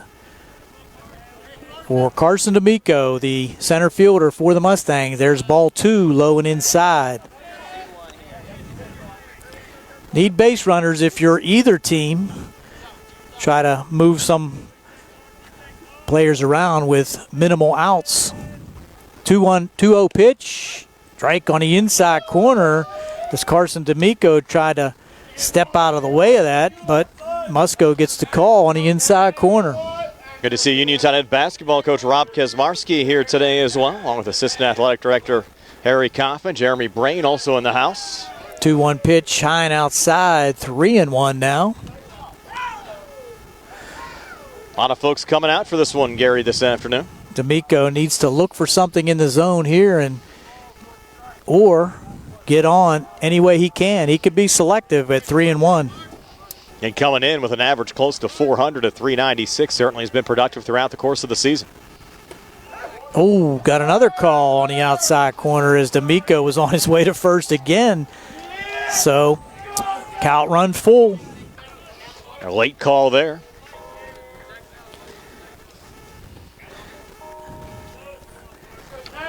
D'Amico facing Musco's 3-2 pitch. Here it is. Swing and a miss for strike 3. So coming back after a 3-1 count, Tate Musco with a big strikeout to start the fourth inning brings up Alex McLean. He's continued to impress me, Gary. 4 strikeouts now for Tate. Just gave up that 1 hit to Alex McLean to start the second. He shut down the Mustangs so far, and McLean now at the plate. Came in with a 360 average, 13 RBIs. Got a good rip off of Musco first time. Let's see if we can do it again. There's another high fly ball, deep center field, going, it's gone! Alex McLean drives one deep to left center field, takes it out of here, and puts the Mustangs on the board 1-0. That was first pitch swinging, and again, McLean got a good piece of the baseball the first time he faced Musco with that double to right center field. Now homers over the left center field wall. First homer of the season for Alex McLean, and the Mustang dug out into it now as Laurel Highlands leads 1-0. And the wind's even blowing in, Brian. Yes. That thing had a big charge to it. It was going to be close, I figured, right off the bat. On that rip to left center, so Laurel Highlands striking first here this afternoon. Braden O'Brien will come to the plate with just 1 out. Musco still in the windup. Swing and a miss, and that hit Schottenheimer in the chest that time. He made a throw. There you go. I'm not sure. Maybe he just liked to talk to the pitchers.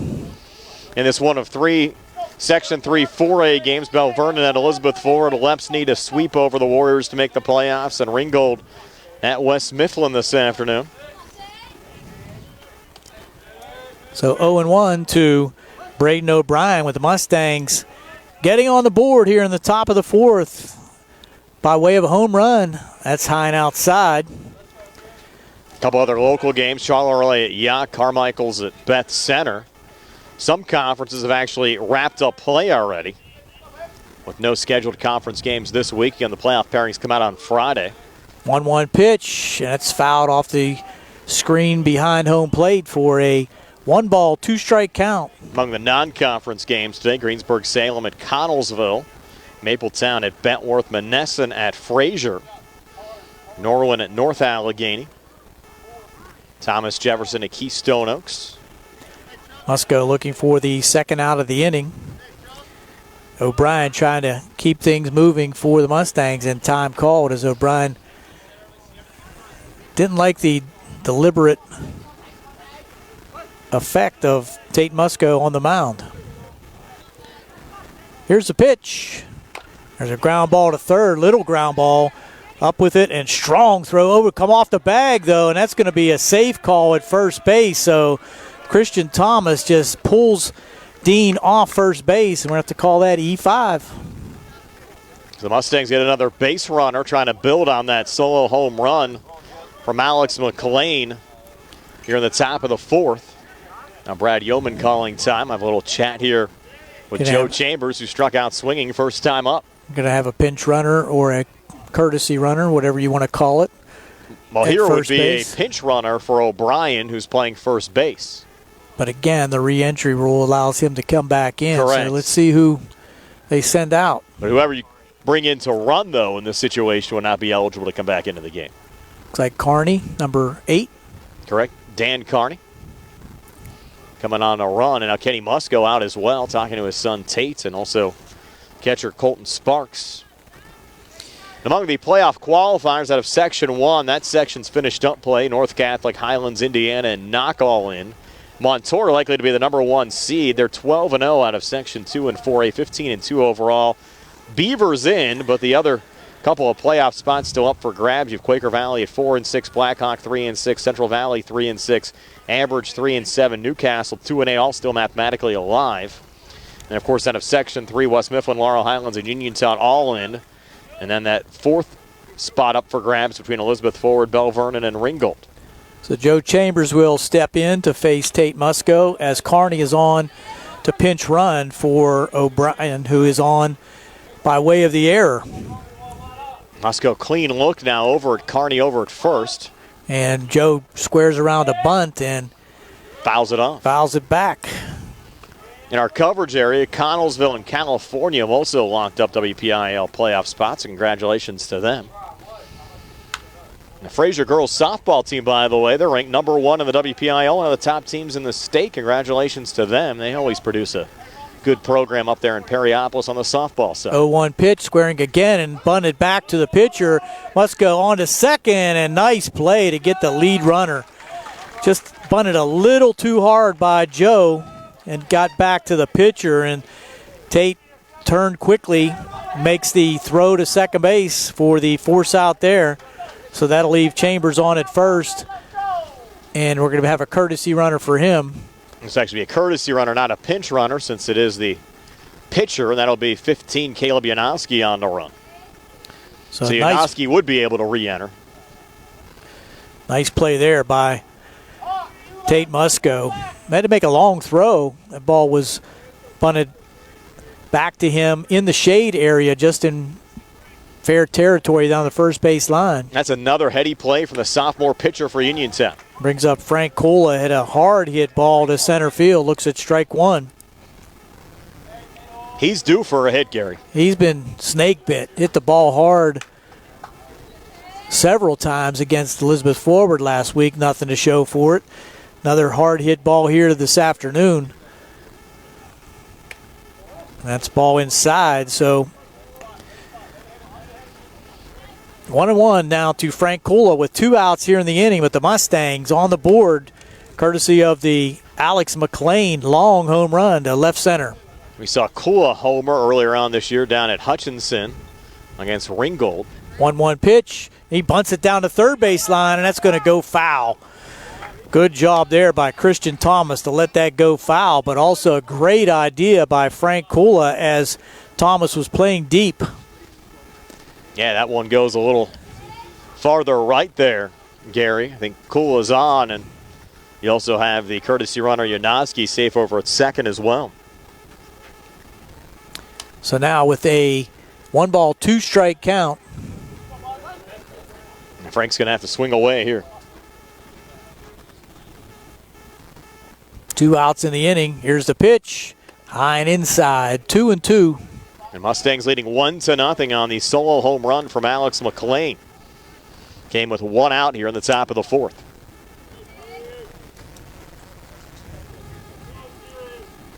Left-handed hitting Frank Kula. From the stretch, Musco brings it. Swing and a miss for strike 3. So Tate limits it to just a 1 run, but it's the home run by Alex McLean that gives the Mustangs a 1-0 lead as we go to the bottom of the 4th on the C. Harper Sports Day. Brought to you by Penn Residential, Central Marcom, and Amy's Quilt Room. Does your car sound like it's saying, trade me in, trade me in, every time you start it up? Well, go to Ford of Uniontown and trade it in.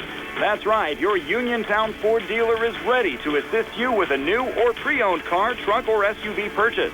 Ford of Uniontown has all the deals, all the inventory, and they are ready to deal. It has never been a better time to buy a Ford. Service is their top priority. No matter where you purchase your Ford car or truck, Ford of Uniontown will be happy to service it for you. They offer Ford-trained technicians, Ford-certified parts and service, 1-year, 12,000-mile parts warranties, and new state-of-the-art service equipment. Call or stop in today to see the hometown service of Ford of Uniontown, Route 40 West across from Applebee's. So listen to your car the next time you hear it say, trade me in, trade me in. Ford of Uniontown, Route 40 at the top of the hill. Mom Maruka's Pizza Shop, located at 64 Barton Mill Road in Uniontown, is your prime place to enjoy local high school sports. Mom Maruka's is family-owned and operated where pride of ownership certainly shows. The Sampson family carries on the tradition of homemade pizza, salads, subs, and wings. Mom Maruka's is open Monday through Saturday, 4 to 10 for indoor, outdoor dining and takeout. Call 724-438-9066 or visit MomMarukaPizza.com for their menu. 2 up here for Uniontown in the home half of the 4th inning. Tate Musco, Colt Sparks, and Clay Dean. As now, Joe Chambers will work with that 1-run lead. Joe just at 38 pitches through 3 innings, Brian. Has been effective as well on the mound on the Laurel Highlands side. As you say, he's kept the pitch count down. Good chance he might be able to finish it off this afternoon for the Mustangs. Curveball in for a strike to Tate Musco.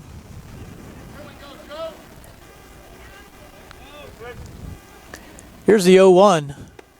Strike 2 in there on the breaking pitch again.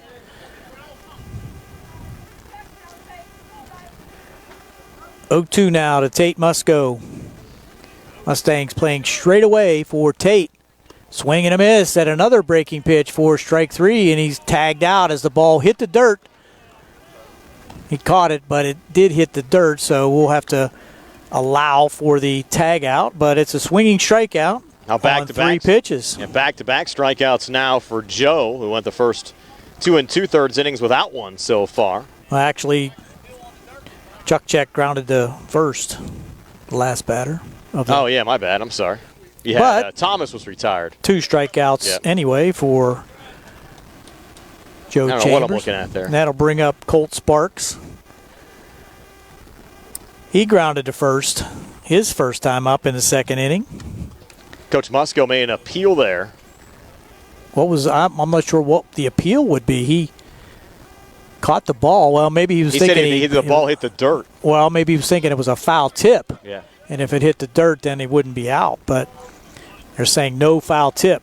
That was the discussion.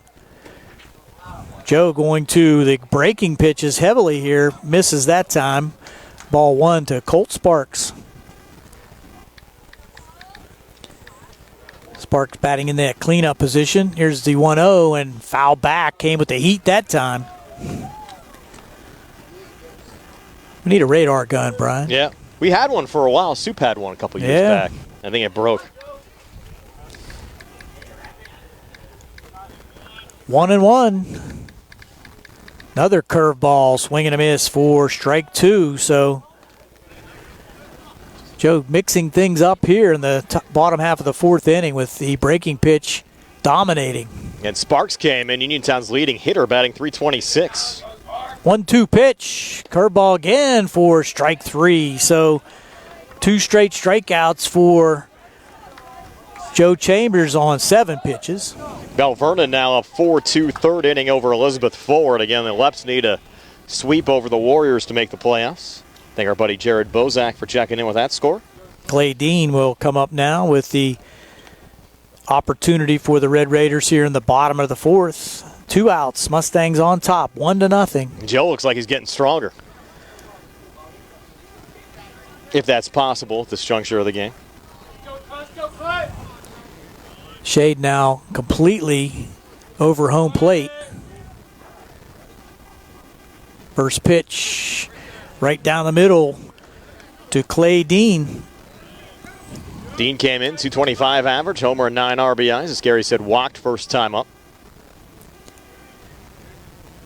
Here's the 0-1.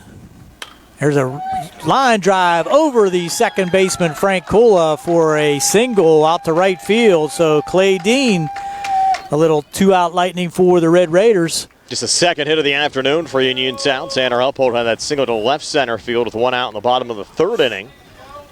Brings up Eric Odom, who had a sacrifice back in the 2nd inning. No one up, though, to run for Dean. Clay's going to stay in there. There's a ground ball to third. Up with it and over to first. Scooping it up is O'Brien over there at first base on the strong throw from McLean for the 3rd out. Nice play there by Alex McLean coming in, making the catch, and throwing over to first for the 3rd out of the inning. We'll go to the top of the 5th with the Mustangs up 1-0 on the C. Harper Sports Day, sponsored by Penn Residential, Central Marcom, and Amy's Quilt Room. Going on now at C. Harper Chevrolet. Our customers can drive away in a new 2022 Chevy Equinox for only $223 a month. First payment and security deposit waived. Stop in for a test drive or visit CHarperChevy.com. Chevrolet, 5 new roads. Lease is through GMF for well-qualified individuals at 10,000 miles per year, 24 months with $2,999 cash rate equity and GM Lease Loyalty or GM Lease Conquest. Payment is with tax, title, and fees. First payment and security deposit waived. Sale ends May 31st, 2022. While supplies last. Call dealer for all other details at 724-929-8000. Did you know that you have a choice for your physical therapy provider? NovaCare Rehabilitation offers same-day appointments, and oftentimes you don't need a prescription from your doctor to see us. We will make sure that you are treated as an individual and will work directly one-on-one with you to help achieve your goals. You have tried the rest. Now try the best. NovaCare, Delaware Avenue in Uniontown. Phone 724-437-0556 to schedule your appointment today. Farm fresh milk, straight off the farm. Jackson Farms. For farm fresh dairy products produced, processed, packaged, and sold right there, stop in Jackson Farms Dairy Store, Route 40 at Briar Hill. Check out Jackson Farms Monterey Jack, Pepper Jack, and Cheddar Cheese Curds, now available, and Cheddar Cheese coming soon. Plus delicious hot deli items to eat in or take out, and the most delectable homemade ice cream you'll ever eat. Best of luck to our area teams from Jackson Farms. Patrick Cavanaugh, Braden McKnight, and Ty Sankovic due up for Laurel Highlands here in the top half of the 5th. Laurel Highlands a 1-0 lead over Uniontown. Brian Morozak along with Gary Frankhauser, Jerry Dupay behind the camera, Frank Kula helping us out with our score hub, and Nick Barczyk back inside our WVU Medicine Uniontown Hospital studios. Tate Musco still on the hill for Uniontown. First pitch to Pat Cavanaugh, misses outside for ball 1. Cavanaugh popped up to catcher Colton Sparks, first time up back in the 3rd inning. Musco working into the 5th inning. It's pitched well. 1-0, swing and a miss there from Pat, who came in with a 227 average and 7 RBIs. Junior catcher for the Mustangs. Saw Pat's dad, Michael, before the start of the game. Watching over there on the Laurel Highlands side, actually standing right by the dugout right now. 1-1 on the way, high and inside. Did it clip him? No. Little chin music. Yeah, it's more than a little chin music there. Almost knocking down Pat. Takes the count now to 2-1. What's Tate's pitch count at right now, Gary? 74. Okay. And here in the top of the 5th, limited to 100. 2-1 pitch on the way, and it went fouled off by Pat. Takes us to 2-2. Parked way far away today, Gary, after getting hit here last Monday. Did you? Yeah. Nice little dent in the side of my car. How could you tell? 2-2 now. Must go to Kavanaugh. Time call. I parked behind the snack bar, and I thought it was like shaded by the actual snack bar here last Monday. And ball actually went over the snack bar right into the side of my car. Well, now you don't have to worry about it. No, I don't have to worry about it. 2-2 on the way, a little low. Takes us to 3-2. Must go to Kavanaugh. It's been a nice afternoon for high school baseball action. We'll have Game 4 of the NHL first-round playoff series between the Penguins and Rangers on WMBS tonight, starting at 7 o'clock. That was a crazy game. Yes, they've been some crazy games in this series. Of course, triple overtime in Game 1. Rangers took Game 2 in a back-and-forth Game 3 won by the Penns, and that ball ripped foul on the left side there by Kavanaugh. That's a screamer. Barreled that one out just way out in front of it. Count full now at 3-2. Nobody out here, top of the 5th. A 3-2 pitch must go to Kavanaugh. This one golfed foul. Out of play. Good at bat here for Kavanaugh.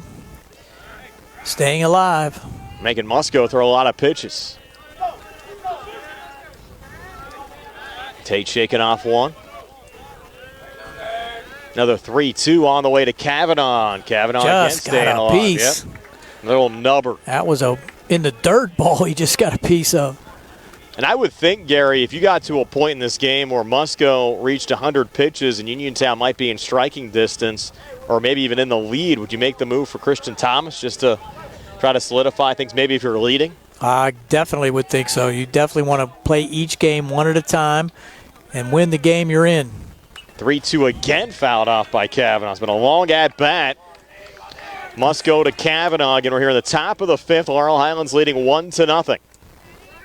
9 pitches so far to Kavanaugh, leading off here in the top half of the 5th. Musco getting close to the mid-80 range right now as far as pitches thrown in this game. Another 3-2 on the way again, and this one hit foul. I had that one, Brian. Yep. Straight at us.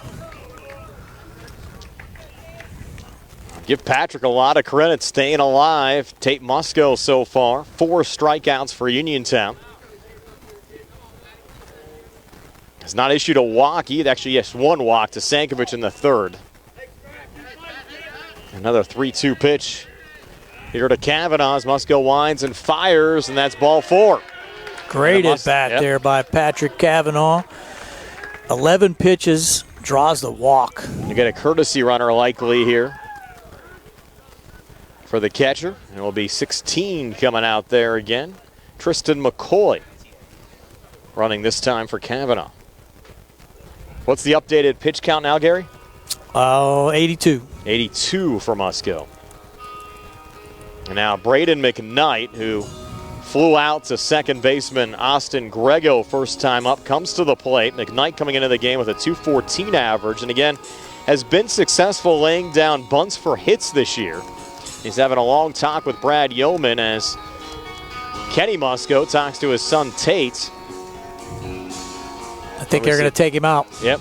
We're going to see a pitching change here for Uniontown, so we'll take a timeout as well. Looks like the new pitcher is going to be Clay Dean. We're back to tell you about Dean right after this. Mustangs a 1-0 lead over the Red Raiders. Here in the CR Parada Group High School Sports Day, broadcast presented by Penn Residential Central Marcom and Amy's Quilt Room. On the go? No time to stop? That's when you'll love Peach & Pharmacy's curbside pickup at Peach & Market in downtown Connellsville. Next time you have a prescription to get, let Peach & Pharmacy make it easy for you.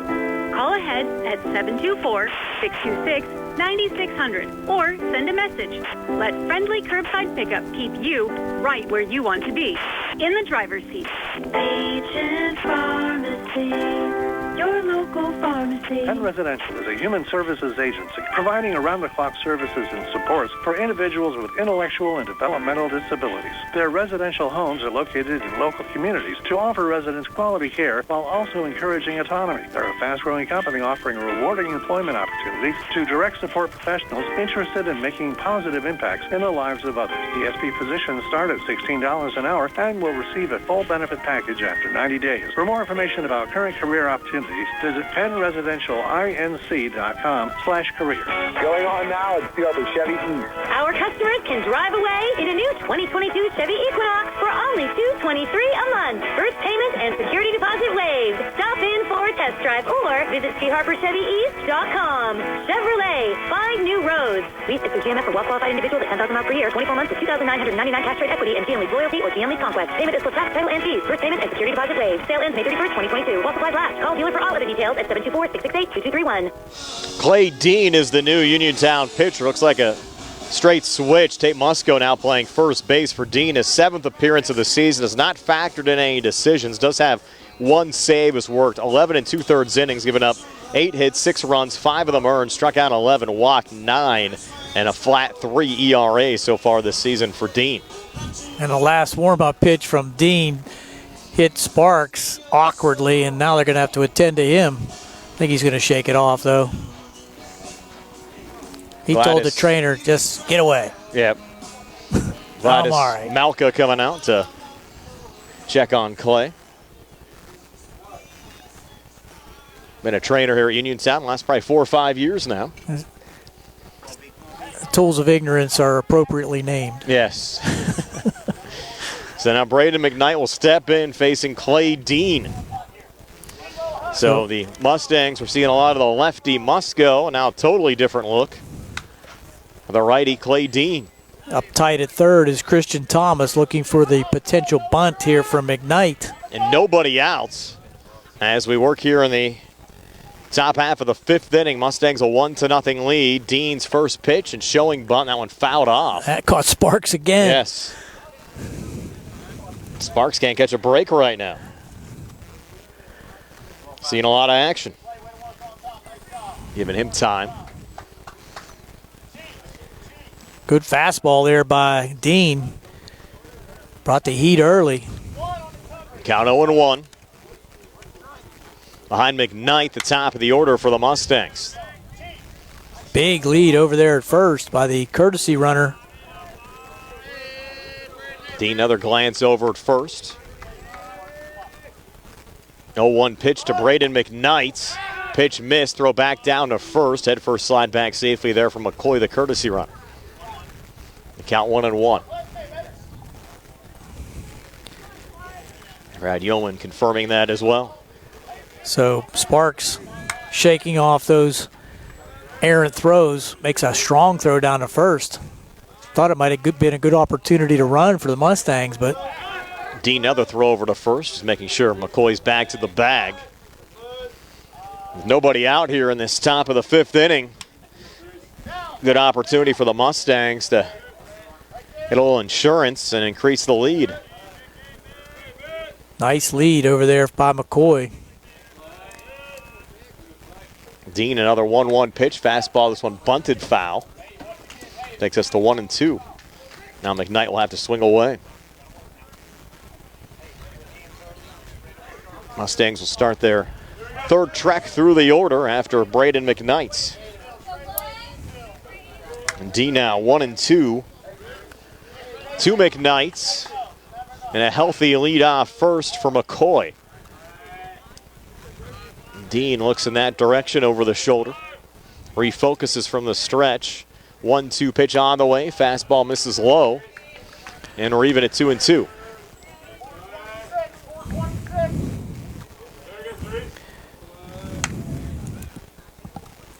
Might see some hit and run here by the Mustangs. I'm sure McKnight's going to be looking for something to put the bat on. Watch McCoy. Counts at 2-2. 2-2 pitch. Runner staying right now, and McKnight gets hit in the back. Wow.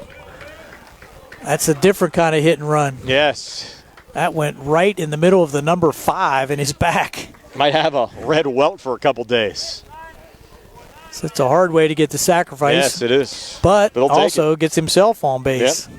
You have 2 on, nobody out now in the top of the 5th. Left-handed hitter Sankovic now might be an opportunity here to let him hit away because he could pull it.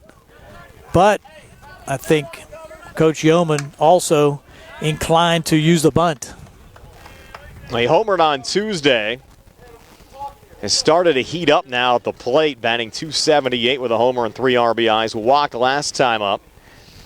Had a well-hit ball that was caught by Tanner Uphold back in the first inning. Actually, that led off the game. Coach Yeoman takes advantage of the timeout to make sure Sankovic has his signals correct. A big spot in this game as well for Clay Dean. Coming on in relief of Tate Musco. Got the start and really pitched well. Just giving up the home run over the left center field wall from Alex McLean back in the 4th inning. Thomas playing deep at third. Good opportunity to bunt it down this way, and that's in the dirt. Almost gets away from Sparks, but he makes a nice play back there to smother it. Count 1-0. So Dean not trying to give Sankovic an opportunity to lay down a bunt, but you still have to throw something around the strike zone. If you want to try to make some progress here against Ty Sankovic, one of the Mustangs' best hitters. Count 1-0 as Dean takes his time here for Uniontown. 1-0 pitch, bunt laid down but goes foul. And with that all dirt infield, Gary, sometimes hard. a little bit harder to get that bunt to stay fair, especially as quick as that dirt's running here this afternoon. A left-handed batter trying to bunt it down the third base line puts the spin towards the foul side also, Correct. and that just had no chance to stay fair. Yeah, a lot of those bunts, if you're playing over at Laurel Highlands tomorrow, will settle down a little nicer. In the grass infield. Yeah. Sometimes they grow it high over there.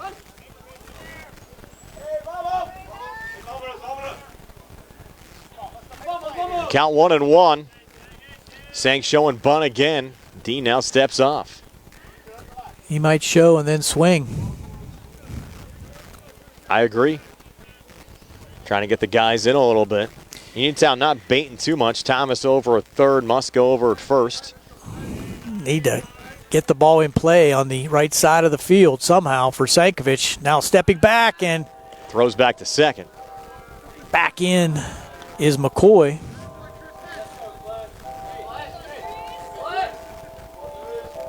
Another long at bat. Actually, I haven't had too many pitches thrown here from Dean to Sankovic. Count still just 1-1.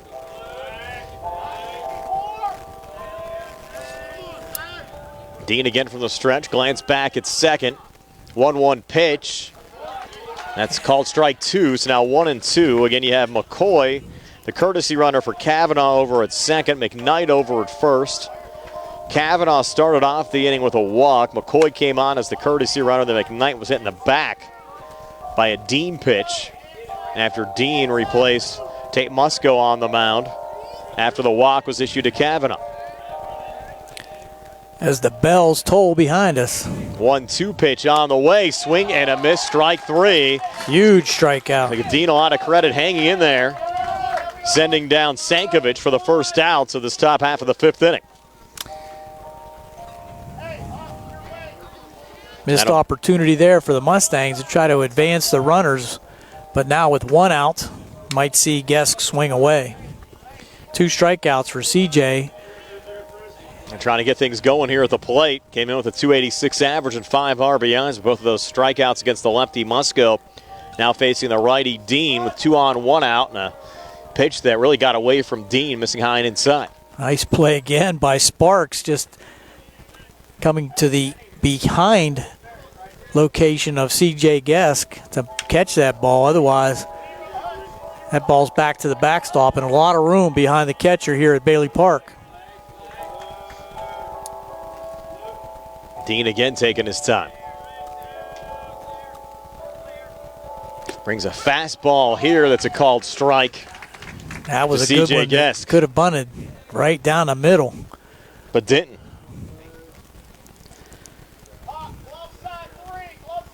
Guess now looking down to Brad Yeoman down at third. Counts 1-1. One out. Top of the fifth. Mustangs threatening, leading 1-0. 1-1 pitch, another fastball, bunt laid down. It's going to stay fair. Goes to Thomas. Long throw over to first in time to get Guest, but a successful sacrifice as you move McCoy down to third and McKnight into second. That's 5-4, as covering over there on first base was Austin Grego from his second base position. Tyler Musco charging hard, but perfect bunt there by C.J. Guest. Got it down the third base line. No chance to make a play at second or third. And now D'Amico with the plate set. As far as batting average is concerned, D'Amico is Laurel Highlands' top hitter, coming in with a .396 average. A homer and 11 RBIs so far this season. You'd have to think he's due today, 0 for 2. Grounded to second in the first inning and struck out in the fourth. One of the 5 strikeout. No, let me see. 1, 2, 3, 4 strikeout victims for Musco. Yeah, Musco had 4, and then Dean set down. No, Musco had 5. The Sankovic strikeout was the 6th of the game. You're right. Now Dean facing D'Amico here. 2 in scoring position, 2 outs, a 1-0 lead for the Mustangs. Top of the fifth, first pitch to D'Amico, misses low for ball 1. It's difficult to pitch around D'Amico here with McLean on deck too. Yeah, McLean 2 for 2 today. 2 extra base hits, double in the second, home run in the fourth. I think you really have to pitch to D'Amico and just take your chances at this juncture of the game. 1-0, and D'Amico with a little nubber to right field, but it's going to be right at Eric Odom, who makes the catch for the third out of the inning. So a dicey top half of the fifth with the Mustangs unable to get a run across, and it's still 1-0 Laurel Highlands over Uniontown, moving to the bottom of the fifth here in the C.R. Parada Group High School Sports Day broadcast presented by Penn Residential, Essential Marcom, and Amy's Quilt Room. Casey's now offers a sit-down banquet hall at 65 Lebanon Avenue in Uniontown and can seat up to 50 people with kitchen facilities available. Bring your own food or let Casey's fine staff cater it for you. A perfect intimate setting for your small affair, such as showers, reunions, or after funeral dinners. For all information, phone 724-550-4126. That's 724-550-4126. 724-550-4126 for Casey Sports Cafe. Amy's Quilt Room is a full-service quilt room located in Uniontown, offering retail goods and an ample sewing classroom, welcoming sewers of all skill levels, from beginners to advanced. If you're enthusiastic about sewing, you may even want to consider joining the Quilty Pleasures Quilt Club at Amy's Quilt Room. You'll stitch fabric in friendship with every project. For more information, visit amysquiltroom.com or stop in to see them at 20 West Penn Street, Uniontown. Amy's Quilt Room, a fresh and modern twist to a timeless tradition. Penn Residential is a human services agency providing around-the-clock services and supports for individuals with intellectual and developmental disabilities. Their residential homes are located in local communities to offer residents quality care while also encouraging autonomy. They're a fast-growing company offering rewarding employment opportunities to direct support professionals interested in making positive impacts in the lives of others. DSP positions start at $16 an hour and will receive a full benefit package after 90 days. For more information about current career opportunities, visit PennResidentialInc.com/careers. Wyatt Nails, Austin Grego, and Tanner Uphold due up for Uniontown here in the bottom of the fifth. Laurel Highlands still a 1-0 lead over Uniontown. Reminder to stay tuned after our game. Our post-game show brought to you by State Farm agent Lauren Yeoman. Have a recap of this one and preview tomorrow's game 2 of the series between Uniontown and Laurel Highlands. Fastball misses low for ball 1 to Wyatt Nails, who flew out to C.J. Geskin right first time up to end the second inning. Hit it sharply. So far for the Red Raiders, just 2 hits so far this afternoon. The single from Dean in the fourth and the single from Uphold in the third. Joe Chambers has pitched well. 1-0, swing, get a miss. Evens things up now at 1-1.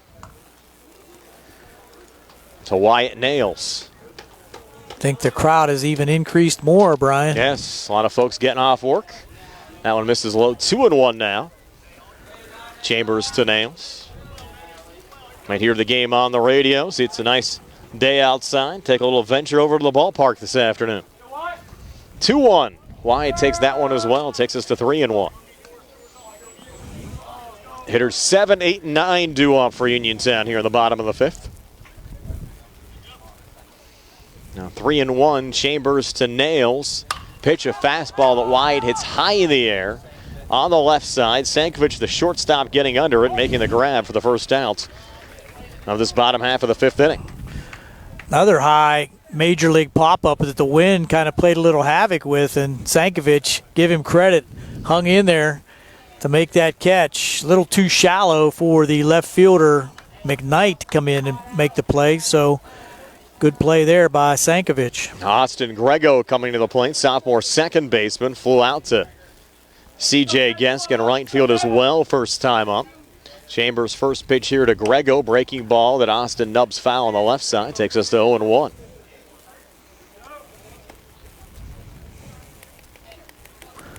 Grego coming in with just a 118 average, 2 RBIs. Nice breaking pitch there by Joe to get ahead in the count. Trying to keep it going. 3 strikeouts for Joe so far this afternoon, and gets a called strike there. And now Austin Grego behind 0-2. Last couple innings, Joe has used the breaking pitch a lot more effectively. 0-2 again to Grego. Another breaking ball, just missed. Takes us now to 1-2.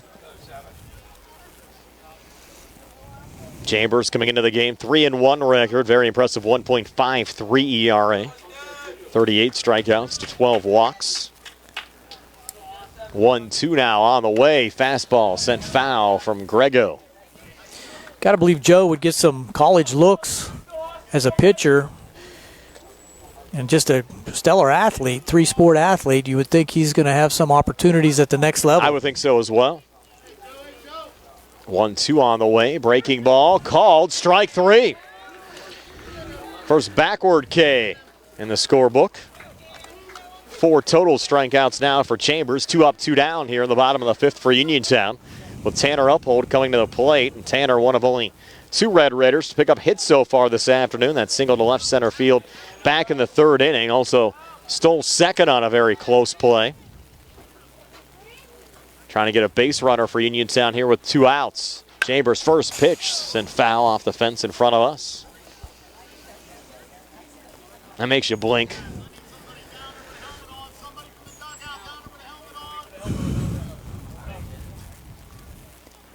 Coach Musco trying to get some help from the dugout to get that foul ball picked up down the line. 0-1, breaking ball, and Tanner pops this one up on the right side. Frank Cool, the second baseman, gets under it, makes the grab for the 3rd out of the inning. So 1-2-3, bottom half of the 5th, still 1-0 Laurel Highlands over Uniontown after 5 here on the CR Parada Group High School Sports Day broadcast presented by Penn Residential, Central Marcom, and Amy's Quilt Room. Spring forward to home construction season with First Federal of Greene County. First Federal's construction and improvement loans puts you in charge of your dream home project with all the tools you need. First Federal offers construction loans, owner-builder loans, and home improvement loans. With offices in Fayette, Greene, and Washington counties, your loan stays here. Visit with a First Federal loan officer today or apply online at firstfederalofgreene.com. First Federal Savings and Loan Association of Greene County. Member FDIC, Equal Housing Lender, NMLS number 458729. On the go? No time to stop? That's when you'll love Peach & Pharmacy's curbside pickup at Peach & Market in downtown Connellsville. Next time you have a prescription to get, let Peach & Pharmacy make it easy for you. Call ahead at 724-626-9600 or send a message. Let friendly curbside pickup keep you right where you want to be, in the driver's seat. Peach & Pharmacy, your local pharmacy. Going on now at Harper Chevrolet. Our customers can drive away in a new 2022 Chevy Equinox for only $223 a month. First payment and security deposit waived. Stop in for a test drive or visit charperchevy.com. Chevrolet, find new roads. Lease is for GMF for well-qualified individuals at 10,000 miles per year, 24 months of $2,999 cash trade equity, and GM Lease Loyalty or GM Lease Conquest. Payment is with tax, title, and fees. First payment and security deposit waived. Sale ends May 31st, 2022. While supplies last. Call dealer for all other details at 724-929-8000. Back we come as the Mustangs hold on to a 1-0 lead here as we go to the top half of the 6th inning. On in relief, Clay Dean will face Alec McLean, who has provided all of the offense for the Mustangs. 2 extra base hits for Alex. Stand-up double in the 2nd inning. The only 2 hits for the Mustangs. Solo homer to left center field in the 4th. You're right, that's been it. As far as hits, had a couple other base runners with Kavanaugh walking, McKnight hit by a pitch. Also, Sankovic a walk back in the 3rd. Looks at ball 1 high and inside, so you would think Dean might be a little bit careful with McLean. 1-0 game, though. You really can't afford to put anybody else on, though, if you're Dean at this juncture of the game.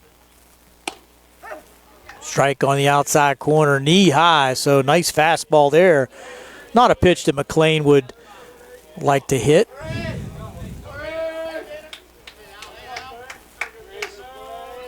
Mustangs have stranded 5 runners. A couple walks and being on with an error. That ball's inside, so 2-1. Of course, our broadcast also on the South Union Township Sports Network, brought to you by the Sprouse Insurance Group and Agent David Hughes, United Bank, Davis & Davis Attorneys at Law, South Union Township Supervisors Robert Schiffbauer, Rick Vernon, and Jason Scott, SWGI, Uniontown, and Zebley Mahaloff and White, Uniontown Business and Bankruptcy Attorneys. There's a foul ball off the end of the bat. Goes back to the screen, evens the count at 2-2. Again, these 2 schools to meet again tomorrow over at Laurel Highlands High School. 4 o'clock first pitch. We'll have it on all the same outlets. We have this game on for you today. What do you need there, Gary? I was just looking at the South Union Joint Cooperative. Yes. Joint Cooperative. Breezeline Cable, Yeah. Armstrong Cable. Of course, Gary Smith is doing a fine job down at CUTV. There's a ball outside, so it's a full count now to Alex McLean, leading off here in the top half of the 6th inning, and Mustangs clinging to a 1-0 lead. We actually have a summer intern starting with us on Wednesday, Gary, from California University of Pennsylvania. Nice. Clay Dean from the windup, 3-2 offering to McLean. High and inside, so a leadoff walk for Alex McLean will get things started here for the Mustangs, and I think Coach Yeoman might let him swing away now. I agree. Got these guys coming up. O'Brien and Chambers been swinging the bat well as of late. And small ball really hasn't proved to be that effective so far this afternoon.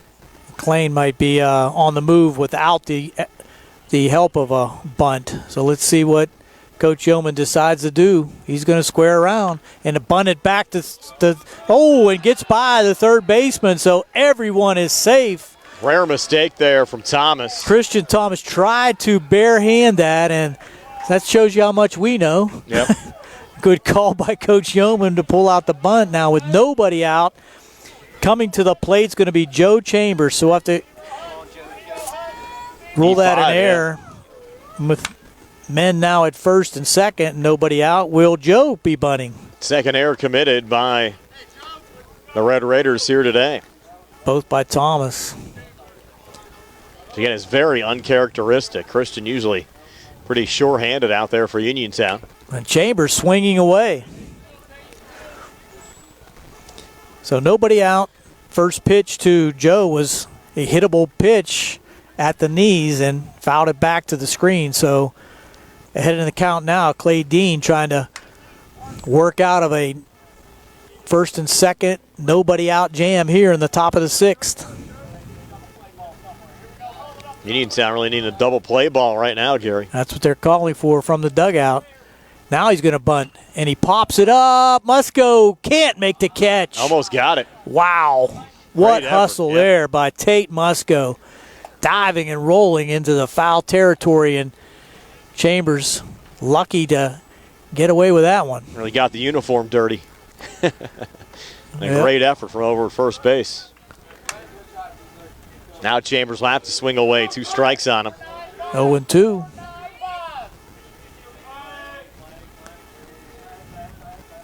Stepping off again, Dean. Wasn't sure what he wanted to come with. 0-2 to Joe Chambers. McLean over at second. O'Brien on first. Lead at 1-0 for Laurel Highlands over Uniontown. Need something in play here from Joe to advance the runners. At least get that runner at second base down to third with less than 2 outs.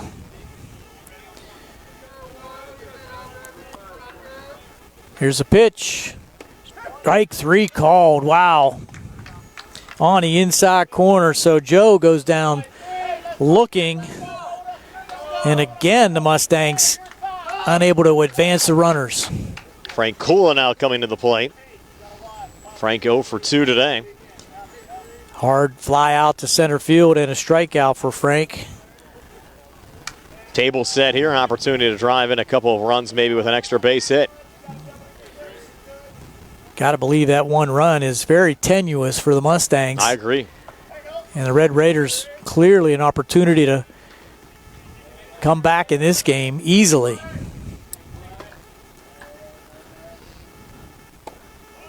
Just outside for ball 1. Ball skips away just slightly from Colt Sparks behind the plate. Jerry tells me that Braden McKnight warming up on the Laurel Highlands side. Well, it's a little curious because Chambers is only at 61 pitches through 5 innings.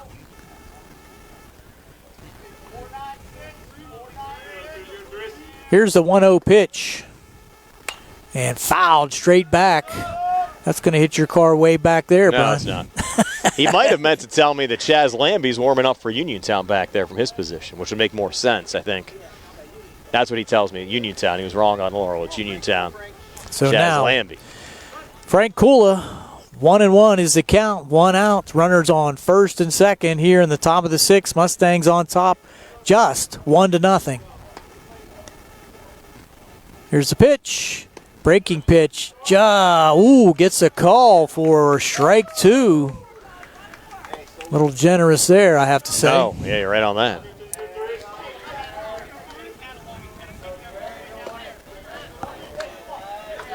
One ball, 2 strikes.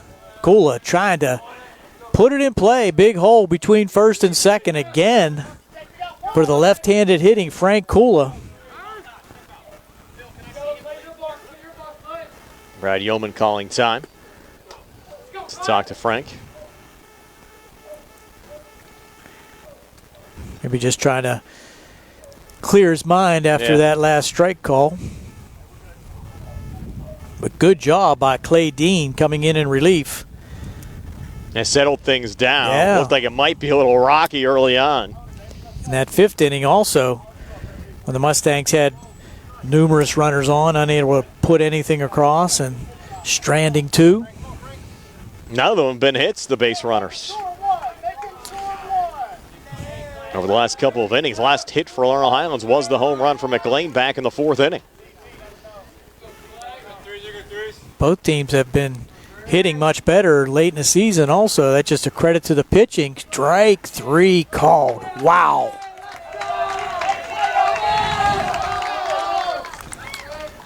So great job by Clay Dean after 2 runners on, nobody out. Gets 2 strikeouts looking. Let's bring up Patrick Cavanaugh. Popped up to the catcher in the 3rd inning, and he walked in the 5th.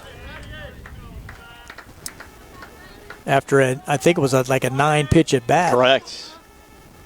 That's low and inside for ball 1. Mustangs been stranding a lot of runners here last couple of innings as well. 2 stranded in the 4th, or 2 stranded in the 5th, 1 in the 4th, 1 in the 3rd. And more importantly, runners on with nobody out. Yeah, 1 in the 2nd. Yeah, you had McLean on with a double and nobody out in the 2nd. Couldn't get him around. There's a little check swing foul ball down the right side. Foul ball by Pat. Zankovich got on with a walk with 2 outs in the 3rd. Couldn't get him around.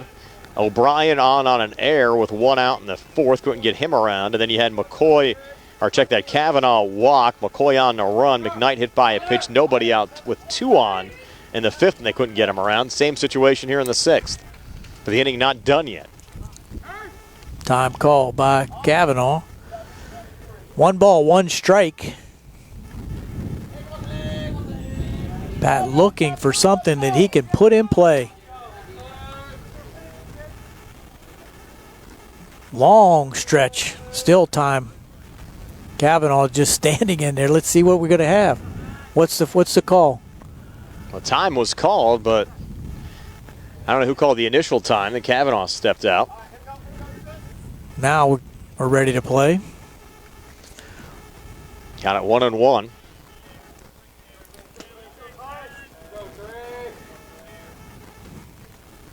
One pitch, inside and high, 2-1.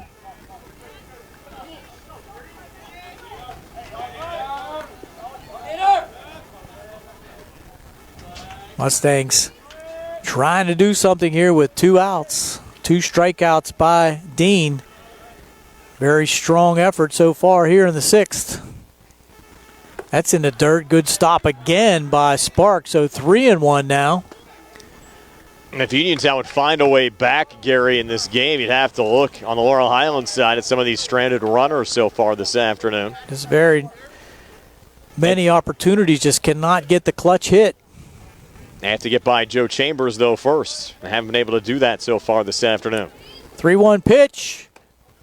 Strike called. So full count now to Patrick Kavanaugh. Runners will be on their horse. I think Patrick knew that was a strike. Might get another one here from Dean. Has to be ready to hit. Runners will take off on the pitch. There they go. That's in the dirt, so ball 4, another good at bat by Kavanaugh, drawing 2 walks in a row. Loads them up, and that's going to bring up Braden McKnight, the 9th batter in the order for the Mustangs. See if we had a pitching change, your whole infield coming in. Again, you had Chaz Lambie warming up. Let's see if they make a move to Lambie. A left-hander to face McKnight. So with that, we'll step aside for Are we going to get a pitching change, though, I for sure? believe so. Maybe not. Let's see. So No, he's just telling them what to do. Yeah. So let's wait you're before right. we take the break. Yeah, you're exactly right. I was thinking for sure they were going to go to a pitching change, so we'll keep it right here. They're going to stick with Dean, it looks like. He's shown the ability to put the Mustangs down. So McKnight now with the opportunity. He flew out to the second baseman back in the 3rd and took one right in the back in the 5th inning. He might be okay with doing that again, be an RBI. Whatever it takes. Yeah, whatever it takes. And runs tough to come by, just a 1-0 lead for Laurel Highlands over Uniontown. But once again, table set for the Mustangs. Bases loaded as they work here in the top of the 6th. 2 walks in the inning. The only blemish on the record for Dean, and he's going to be working from the stretch. Well, Brian also got on via an error. Strike on the outside corner, so looked like McKnight was taking that pitch. I think if you're Coach Musco, you're telling Dean, you got to throw some strikes in the situation. Make him get the bat off the shoulder. Mustangs have not proven the ability to come in with the clutch hit just yet. Here's McKnight facing an 0-1 pitch. Fouled back, but caught by Sparks, so 0-2. Dean working ahead now. He can really be getting out of a jam here. And he can make McKnight chase in this position. Make him hit his pitch. Advantage Dean for sure in this situation. Here's the 0-2 in the dirt and gets away, and no chance to advance. Great stop there by Colt Sparks. That's the thing. You want to try to get him to chase, but you can't throw it wild either and then allow a run to possibly score there on a wild pitch. That almost happened if it wasn't for a great block there from Colt Sparks. Kind of backhanded that one too, so 1-2 offering. Here's the pitch. Foul back. So keeping life there is Braden McKnight. Been a fun game again this afternoon, Gary. Pitcher's duel. Started off between Musco and Chambers. Chambers still on the hill for Laurel Highlands, now facing Clay Dean, who came on in relief of Musco on the Uniontown side.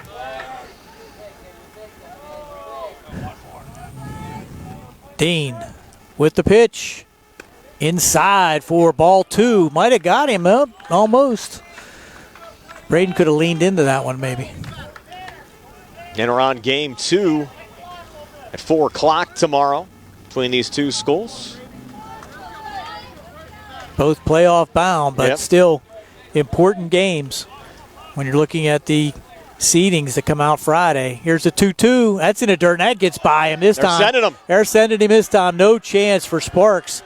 And that ball comes all the way over here in front of us down the third base line. So the Mustangs somehow get a run across. Full count also, but the runners are not forced at this situation as everyone moved up a station. So on at third is O'Brien. That was the issue. Second was Kavanaugh, but now a courtesy runner for Kavanaugh. That was the issue I was discussing earlier, Gary. You end up trying to get him to chase, and you throw it a little bit too wild. It gets away, and you give up a run nonetheless. 3-2 pitch. There's another foul ball shipped into the midget league field behind us. So good at bat by Braden McKnight.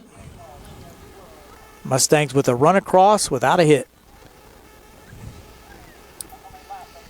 Tim Mahoney checking in. Our buddy John Marietta watching as well, one of our high school sports sponsors. 3-2 pitch once again. There's a high fly ball. That's going to be in fair territory.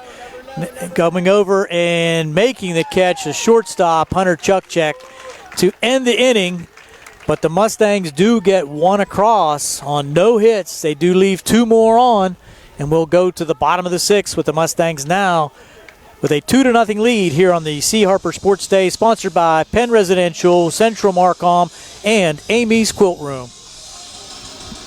Sam Davis was a gift from heaven. He knows the law and the court system unlike anyone else I've ever met or seen. Sam helped me get through the federal court system with the best possible outcome. Davis & Davis, personal injury and workers' comp. We at Davis & Davis are humbled by what our clients have to say about us.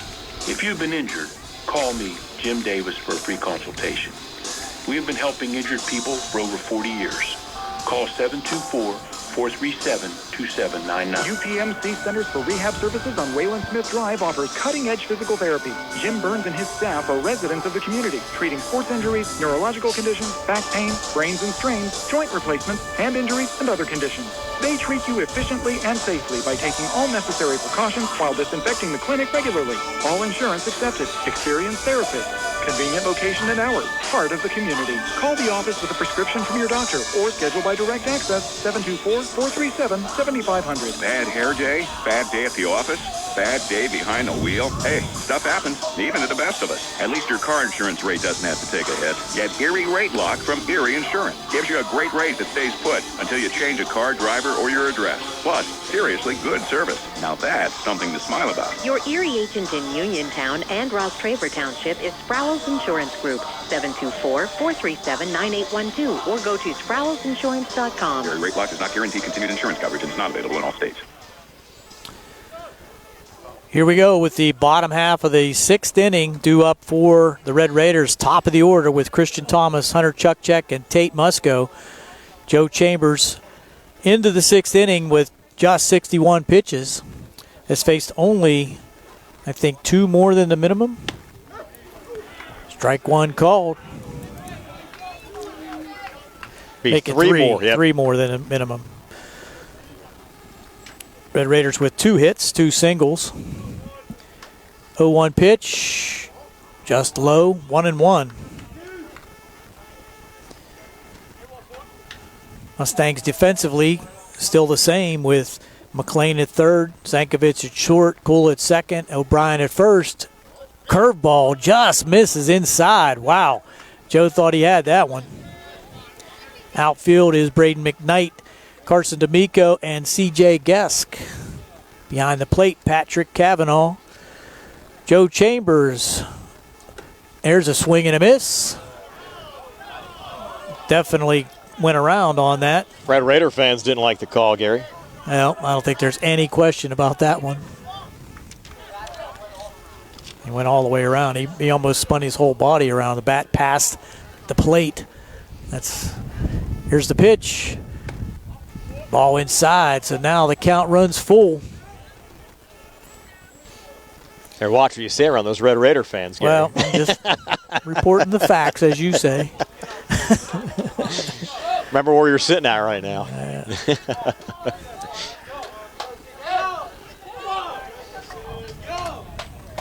Christian Thomas grounded to the pitcher and struck out. Leading off here in the 6th as the Red Raiders looking to get something going, and strike 3 called. Wow. Fastball down the middle. Catches Thomas looking for the first out of the inning, and it's going to bring up Chukchek. And we've seen that a couple of times this year. It seems like Chambers gets stronger sometimes as the game goes on. Again, on the WMBS side with Penguins hockey after our broadcast. Fastball in there for strike 1. Another strong pitch there by Joe Chambers. He's got to be mid-80s, I would think, with that velocity.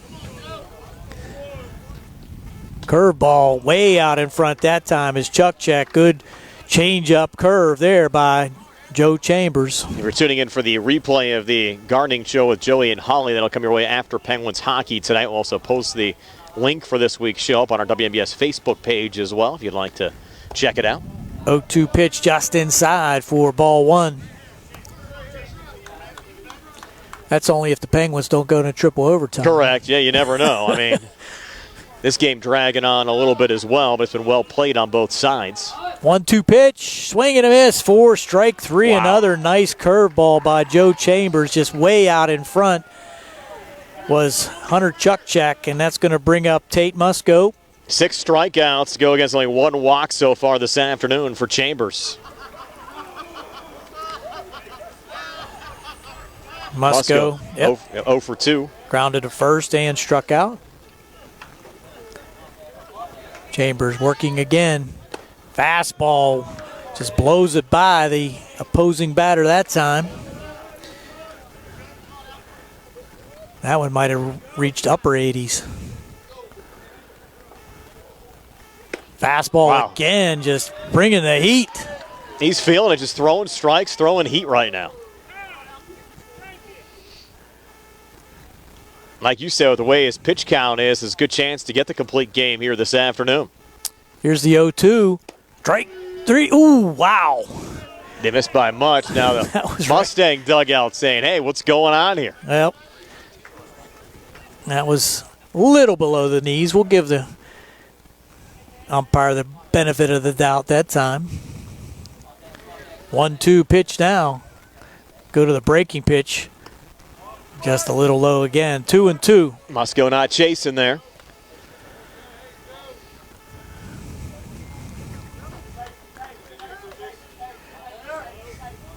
Joe with the signal. Line and deal. Strike 3 call. Wow, that was a delayed call. Right at the numbers, and with 15 pitches, 3 strikeouts in the inning for Joe Chambers, puts the Red Raiders down. We'll go to the top of the 7th. The Mustangs now leading 2-0 here on the C. Harper Sports Day, sponsored by Penn Residential, Central Marcom, and Amy's Quilt Room. Are you a small business owner who needs marketing help? Whether you're seeking a marketing professional to partner with on an ongoing basis or need assistance with a specific project, you'll want the expertise found at Central Marcom. Central Marcom specializes in working with clients to build brands and establish effective messaging to reach customers. Whether you're starting up or expanding your business or need guidance on naming, logo design, website development, or how to effectively use social media, contact Dana at Central Marcom. Dana's experience spans 18 years and includes working with local businesses as well as national and international brands on various types of marketing projects. Learn more about Central Marcom's capabilities and view their portfolio at centralmarcom.com. That's ESSENTIALMARCOM.com or email Dana at centralmarcom.com. General Dentist Dr. Edward L. Wietek Jr. treats children, teens, and adults of all ages.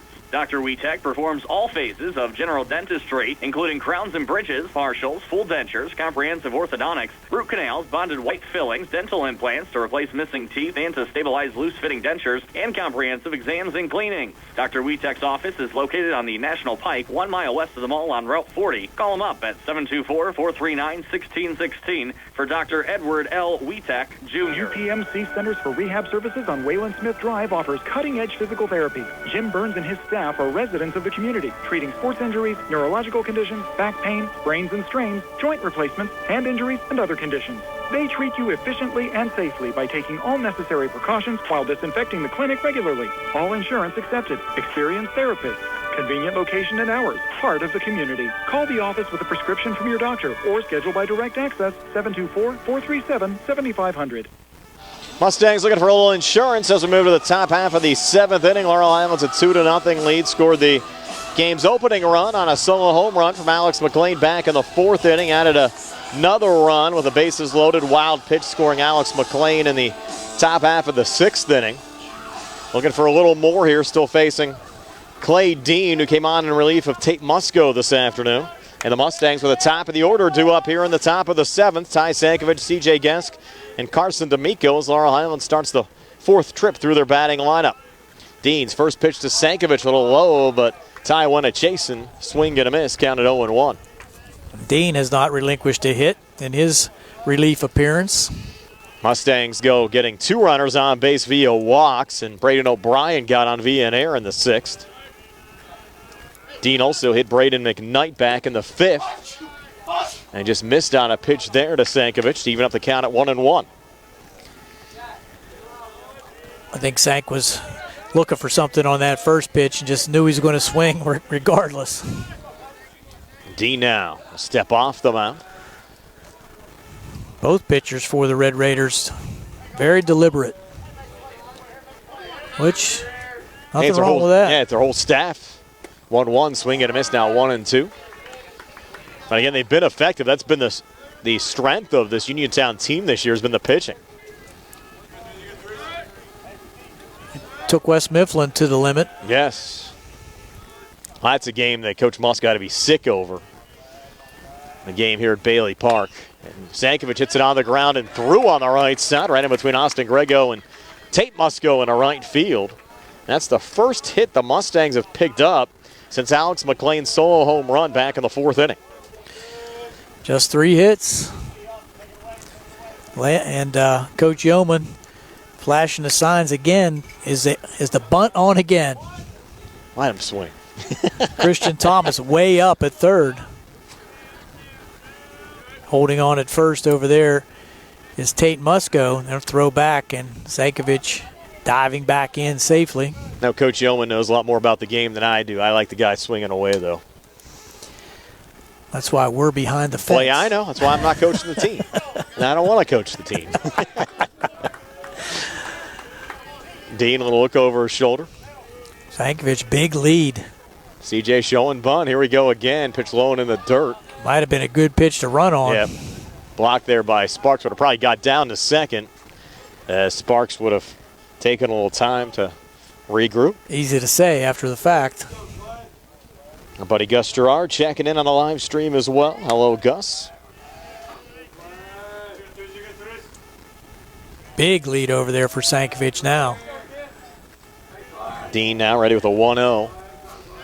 Here to C.J. Gesk. Showing bunt again, lays it down, goes right back to Dean, the pitcher. Make the throw over to first, covering the bag, Grego. Sacrifice successful. Going 1-4.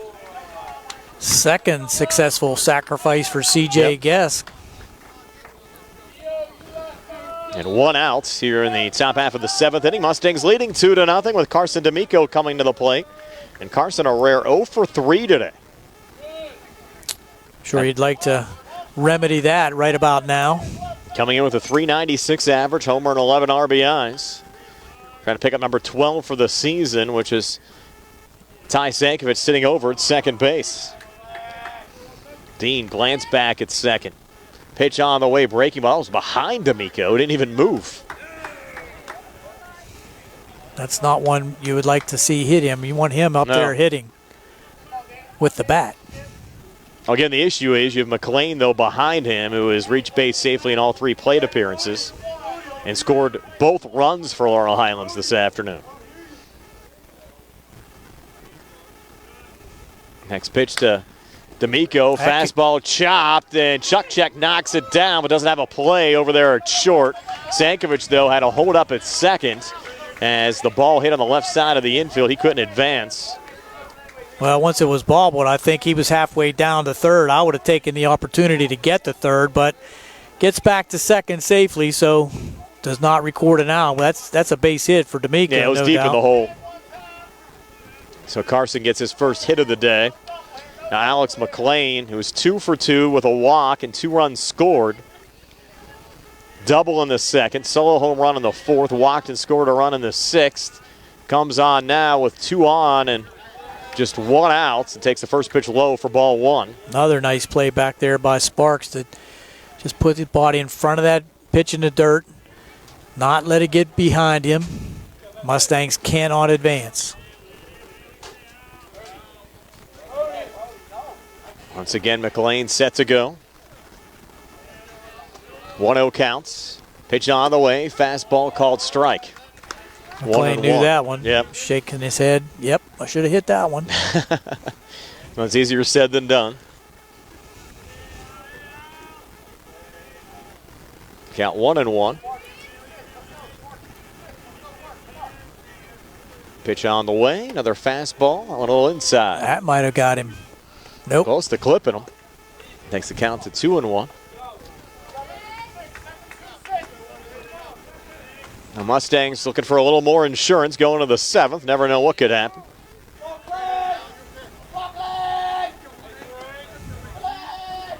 Dean shakes off one. Now we'll step off. Shade now covering the entire right side of the infield. And the count's 2-1 to Alex McLean. Top of the 7th inning. We play 7 here in the high school game. Mustangs trying to take firm hold of second place. Breaking ball called strike. And with a win here today, Laurel Highlands would finish in second place in the conference. There'd be nothing Uniontown could do about it if the Red Raiders rally back. The 2 teams would be tied for second place, and tomorrow's game at Laurel Highlands would determine the second place team out of the section. West Mifflin has clinched the conference, and you have 3 teams fighting for the 4th and final playoff spot. And Dean's next pitch here again to McLean, and that one nubbed, and Grego coming over, and he'll make the catch. And should have just got the double play over at first, but he'll get the double play at second to end the inning. Could have went either way, but the result the same. Double play turn to end the 7th. Heads up play there from Austin Grego. Runners were going, and Grego making the throw over to Hunter Chuck to go 4-6 on the double play in the top half of the 7th inning. So Uniontown down 2, down to their final 3 outs, and we come back. 2-0 Laurel Highlands here on the CR Prada Group High School Sports Day broadcast presented by Penn Residential, Essential Marcom, and Amy's Quilt Room. With branches in Markleysburg, Connellsville, Hopwood, Uniontown, and Perryopolis, Somerset Trust Company is truly Fayette County's community bank. We invite you to stop by and experience the Somerset Trust Company difference. Local decision-making, convenient locations, extended hours, award-winning online and mobile banking, and more. Somerset Trust Company, community banking worth talking about. Branches and ATMs throughout Fayette County. Does your car sound like it's saying, "Trade me in, trade me in," every time you start it up? Well, go to Ford of Uniontown and trade it in. That's right, your Uniontown Ford dealer is ready to assist you with a new or pre-owned car, truck, or SUV purchase. Ford of Uniontown has all the deals, all the inventory, and they are ready to deal. It has never been a better time to buy a Ford. Service is their top priority. No matter where you purchase your Ford car or truck, Ford of Uniontown will be happy to service it for you. They offer Ford-trained technicians, Ford-certified parts and service, 1-year, 12,000-mile parts warranties, and new state-of-the-art service equipment. Call or stop in today to see the hometown service of Ford of Uniontown, Route 40 West across from Applebee's. So listen to your car the next time you hear it say, "Trade me in, trade me in." Ford of Uniontown, Route 40 at the top of the hill. Red Raiders, well, the meat of their order due up here in the bottom half of the 7th inning, but they're down to their final 3 outs. Colton Sparks, Clay Dean, and Eric Odom. Joe Chambers went the whole way for Laurel Highlands so far today. Gary, what's his pitch count at here as we start the 7th? I have him at 76. Okay, so a little wiggle room. 24 pitches to spare. With Colton Sparks, the Red Raiders' top hitter, coming to the plate, batting .326, homer and 14 RBIs coming in. Breaking ball from Chambers, ball 1.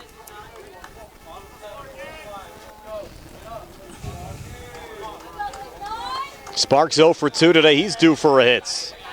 1-0 from Joe. Fastball low. Takes us to 2-0.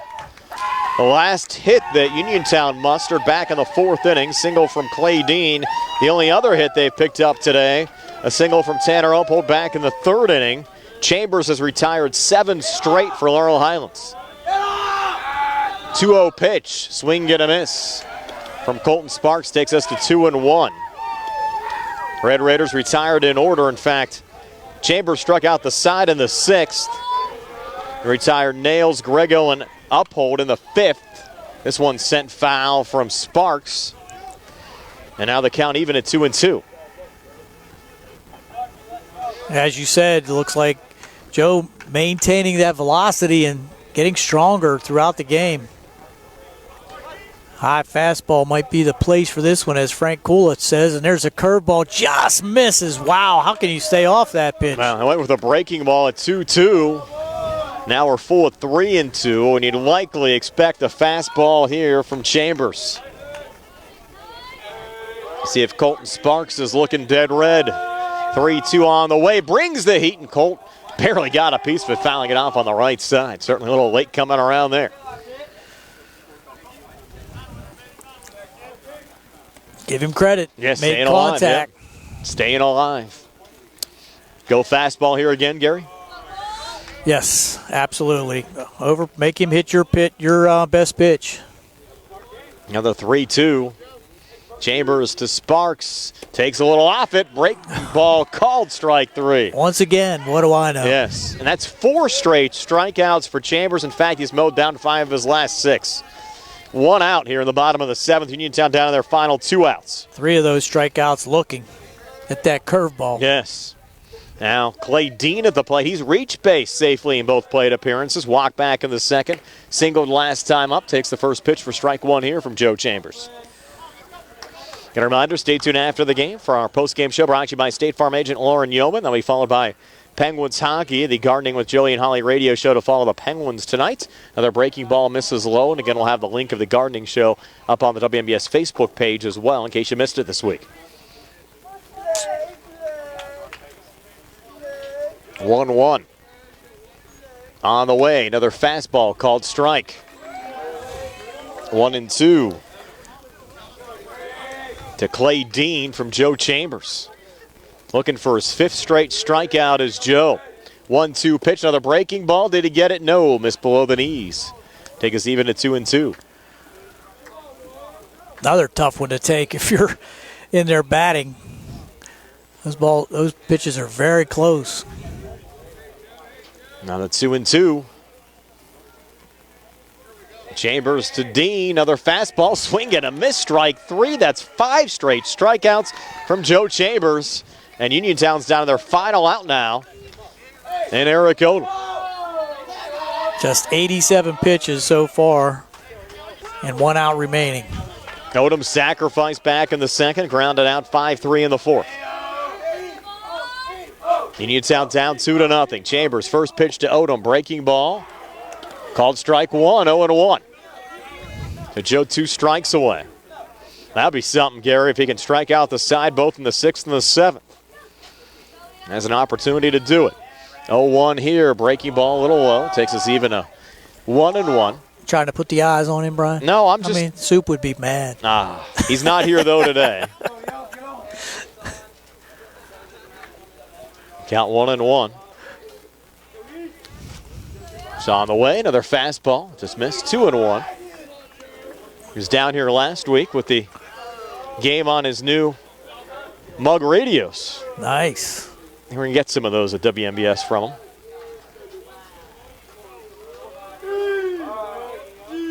And their fastball.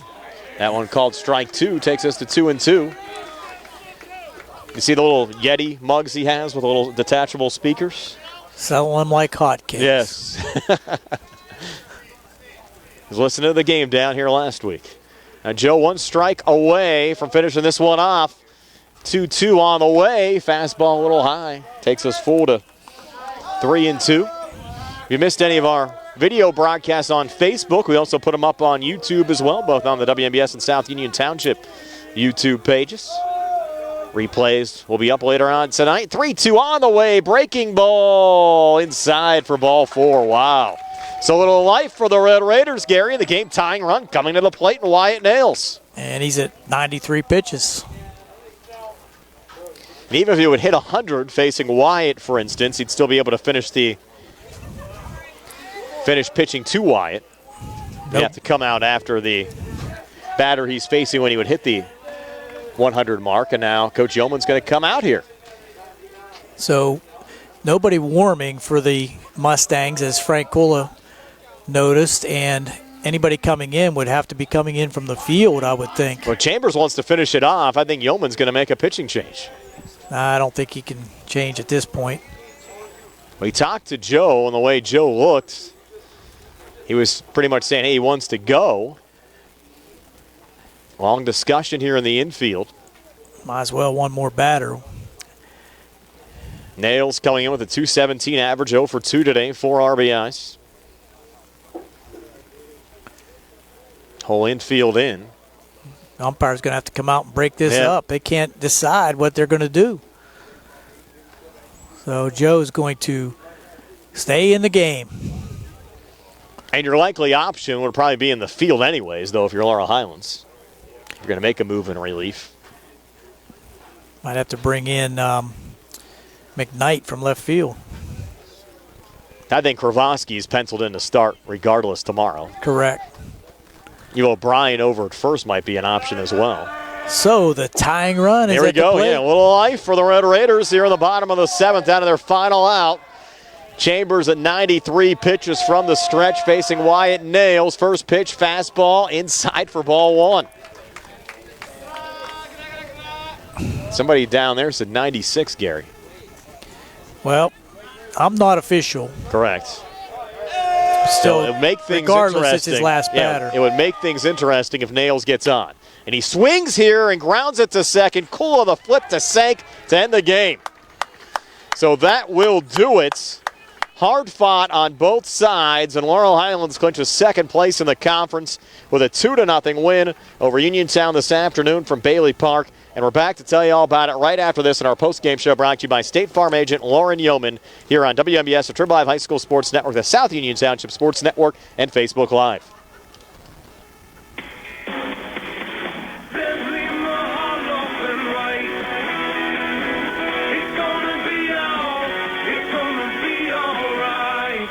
Filing for bankruptcy is not something that anyone wants to do. Good people sometimes run into hard times, and they need help. Hi, I'm Dan White with the law offices of Zebley, Mahalovan White, and I'm here to help. If you're faced with insurmountable debt and are out of options and you need help, give our office a call today. Allow us to help you understand your rights and options under the law. Filing bankruptcy is not the end of the road, and if you're struggling with debt, it very well could be a new beginning. So stop worrying and take action. Give our office a call today at 724-439-9200 or click on zeblaw.com for more information. Zebley, Mahalovan White, local attorneys helping local people. Let us help you fix your life.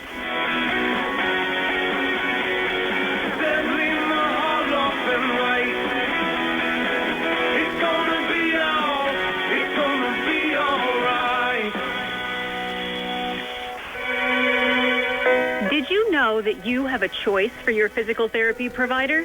NovaCare Rehabilitation offers same-day appointments, and oftentimes you don't need a prescription from your doctor to see us. We will make sure that you are treated as an individual and will work directly one-on-one with you to help achieve your goals. You have tried the rest. Now try the best. NovaCare, Delaware Avenue in Uniontown. Phone 724-437-0556 to schedule your appointment today. Farm fresh milk, straight off the farm. Jackson Farms. For Farm Fresh dairy products, produced, processed, packaged, and sold right there, stop in Jackson Farms Dairy Store, Route 40 at Briar Hill. Check out Jackson Farms Monterey Jack, Pepper Jack, and Cheddar Cheese Curds, now available, and Cheddar Cheese coming soon. Plus delicious hot deli items to eat in or take out, and the most delectable homemade ice cream you'll ever eat. Best of luck to our area teams from Jackson Farms. The WVU Medicine Uniontown Hospital Orthopedic and Spine Institute is open, and their experienced providers are ready to care for you. Orthopedic and spine care spans a wide range of problems, from arthritis to joint trauma caused by injury or overuse. Hips, shoulders, knees, and backs are the most common areas where patients experience pain or impaired function. At WVU Medicine Uniontown Hospital, they can treat orthopedic and spine problems with state-of-the-art care. Their board-certified orthopedic surgeons and specialists are well experienced in the latest treatments for damaged and diseased joints. They offer everything from physical therapies to joint repairs and joint replacements. Whenever possible, the newest, minimally invasive techniques are used to ensure quicker recovery, less pain, and less damage to surrounding tissues. To learn more about the newly opened Orthopedic and Spine Institute at WVU Medicine Uniontown Hospital, or to schedule an appointment, call 724-912-7533 or visit wvumedicine.org/Uniontown. WVU Medicine Uniontown Hospital. The new us, here for you. Back wrapping things up from Bailey Park on our postgame show brought to you by State Farm agent Lauren Yeoman. Laurel Highlands a 2-0 win this afternoon over the Uniontown Red Raiders. And Gary, some clarity now as far as the section standings are concerned. Don't have a final on the West Mifflin Ringgold game, but nonetheless, West Mifflin has clinched the conference. They sit at 9-1. Laurel Highlands has clinched second place. Mustangs sitting at 8-3. Uniontown in third place right now at 6-5. And Elizabeth Forward clinched a playoff spot as well with a 6-4 come from behind win over Bell Vernon. That eliminates the Leopards. Greensburg-Salem was already out, and the only way Ringgold gets in is if they would sweep West Mifflin and then get a Bell Vernon win over Elizabeth Forward tomorrow to tie the Warriors for fourth place in the conference. That's the only way the Rams would go to the postseason. So you have at least 4 in, and Ringgold needing a sweep over West Mifflin to become number 5, and also some help from Bell Vernon tomorrow, and that likely won't happen. Well, a lot of combinations there, and you're right. Needs a lot of things to happen for Ringgold to have any chance to get into the playoffs. But the game here today, very entertaining game, but not much action as far as hitting. But the Mustangs unable to take advantage of several opportunities with runners on base and less than 1 out, unable to push men across. The Mustangs left 9 men on base. And they did come across with 2 runs led by Alex McLean, who was 2 for 3, the sole RBI by McLean on that home run in the 4th inning, the towering shot over the left center field fence out there near Cluss Lumber. Yes. And that put the Mustangs up 1-0, and they did score again in the 6th inning without the benefit of the hit. A couple walks and an error by Uniontown allowed the Mustangs to push across that second run. So the Mustangs finished with 2 runs on 4 hits. They did not commit an error, and as I said, they left 9 men on base. A story for the Mustangs, though, Joe Chambers going the distance. I had him at 97 pitches, had 9 strikeouts, and only allowed 2 hits for the Red Raiders. So on the Red Raiders side, no runs, 2 hits. They committed 2 errors, and they left 4 men on base. And give a lot of credit to the Red Raider pitchers also, Tate Musco and Clay Dean, who very much limited the Mustang bats here this afternoon. Yeah, well-played game on both sides.